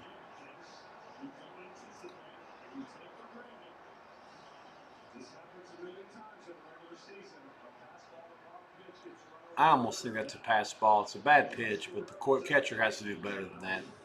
Whether he's tired or not, it's irrelevant. He probably should have sat out the game after the 17-inning game. They walked him. I'm okay with that. First and third, it was a Dodger person. First and third, 1 out. My friend Dave Ross has a circuit ticket. Free roll 69K on Toronto at 22-1, 3K to win 66 obviously. It's a free roll, so 69. He has hedged himself into a position where he either wins 39 on Toronto or wins 20 on the Dodgers. I made a joke with him that I hope that he wins 20. My guy, Dave Ross, good dude. Salt of the earth. Here's Bichette, hits one 9 miles. It might say in the park, it will not. 2-0, 3-0 Toronto. Bichette can't run, but he sure can fucking hit. The Dodgers are really up against it now. First home run for Bichette in the postseason, and Toronto leads at 3-0. That might end the night for Otani on the rubber. It might be too late. He played with fire in each of the first 2 innings, and in the third he gets burnt. 3-0 Toronto.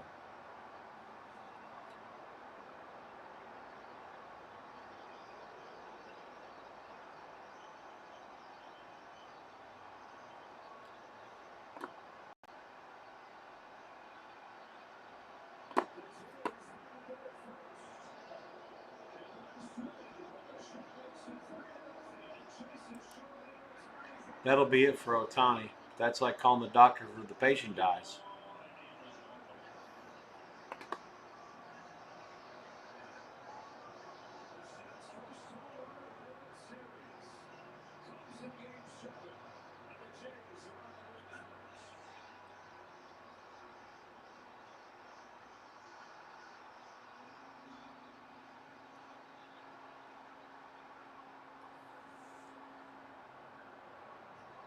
As an official sponsor of the NFL, Jersey Mike's wants.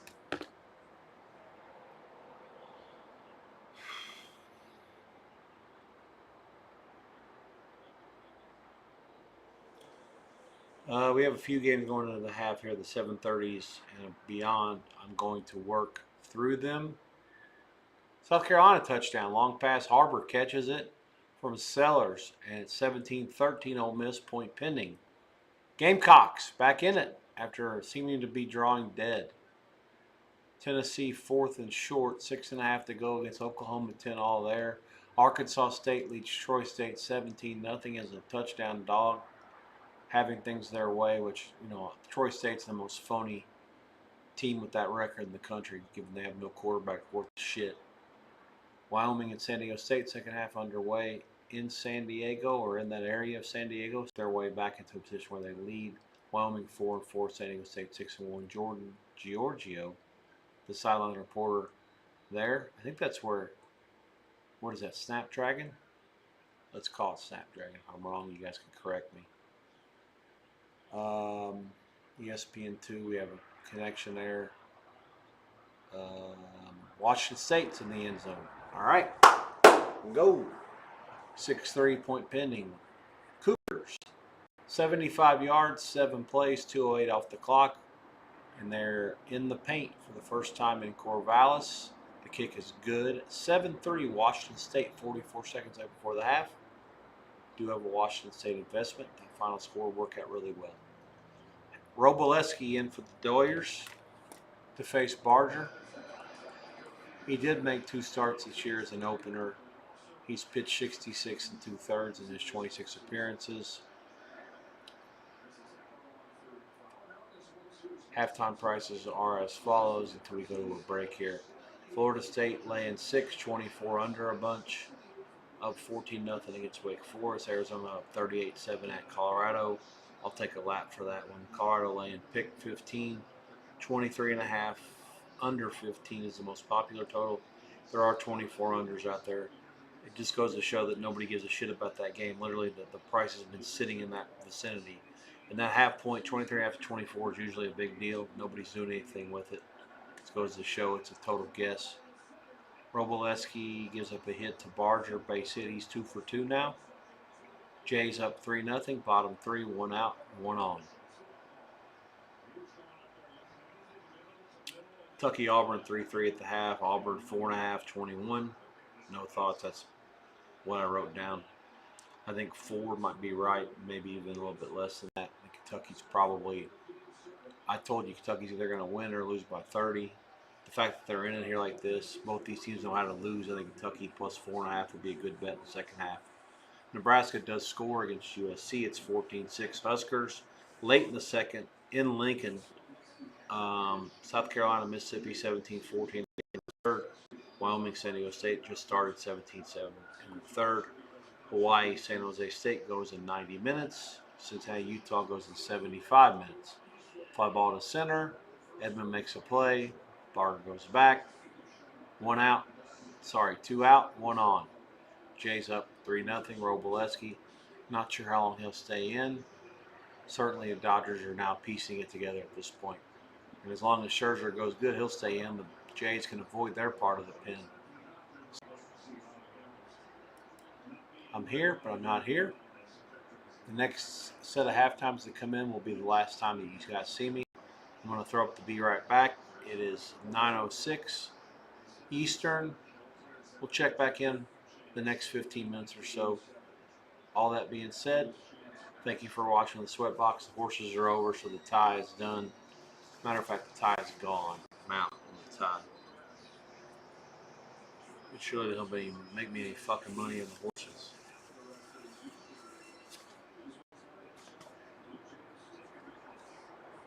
Good enough. Hit the green screen. Congratulations. Okay. Yeah, so that's that. I'll be back in a bit. Purdue kicks a field goal. They trail Michigan 14-10, 9 minutes in the third there. Glass now up in the bullpen for the Doyers. Varsho swings and misses. He's out. Innings over. We'll see how it goes from here. Dodgers have some work to do. The bats have not been responsive. Can Scherzer get it shut down any here? I think if he does, Toronto's in pretty good shape. But I don't want to mush the people who need Toronto. Or I have a friend of mine that books a lot of LA business, so he needs Toronto. And he hates the Dodgers to begin with. He's a Yankee fan, which makes it worse. Anyways, that's that. Let's move on. NC State leads Georgia Tech 24-7 at the break. Georgia Tech 4-point favorite at halftime, total 31. I agree with those numbers. I had 3 different things written down based on how the things would play out to end the half.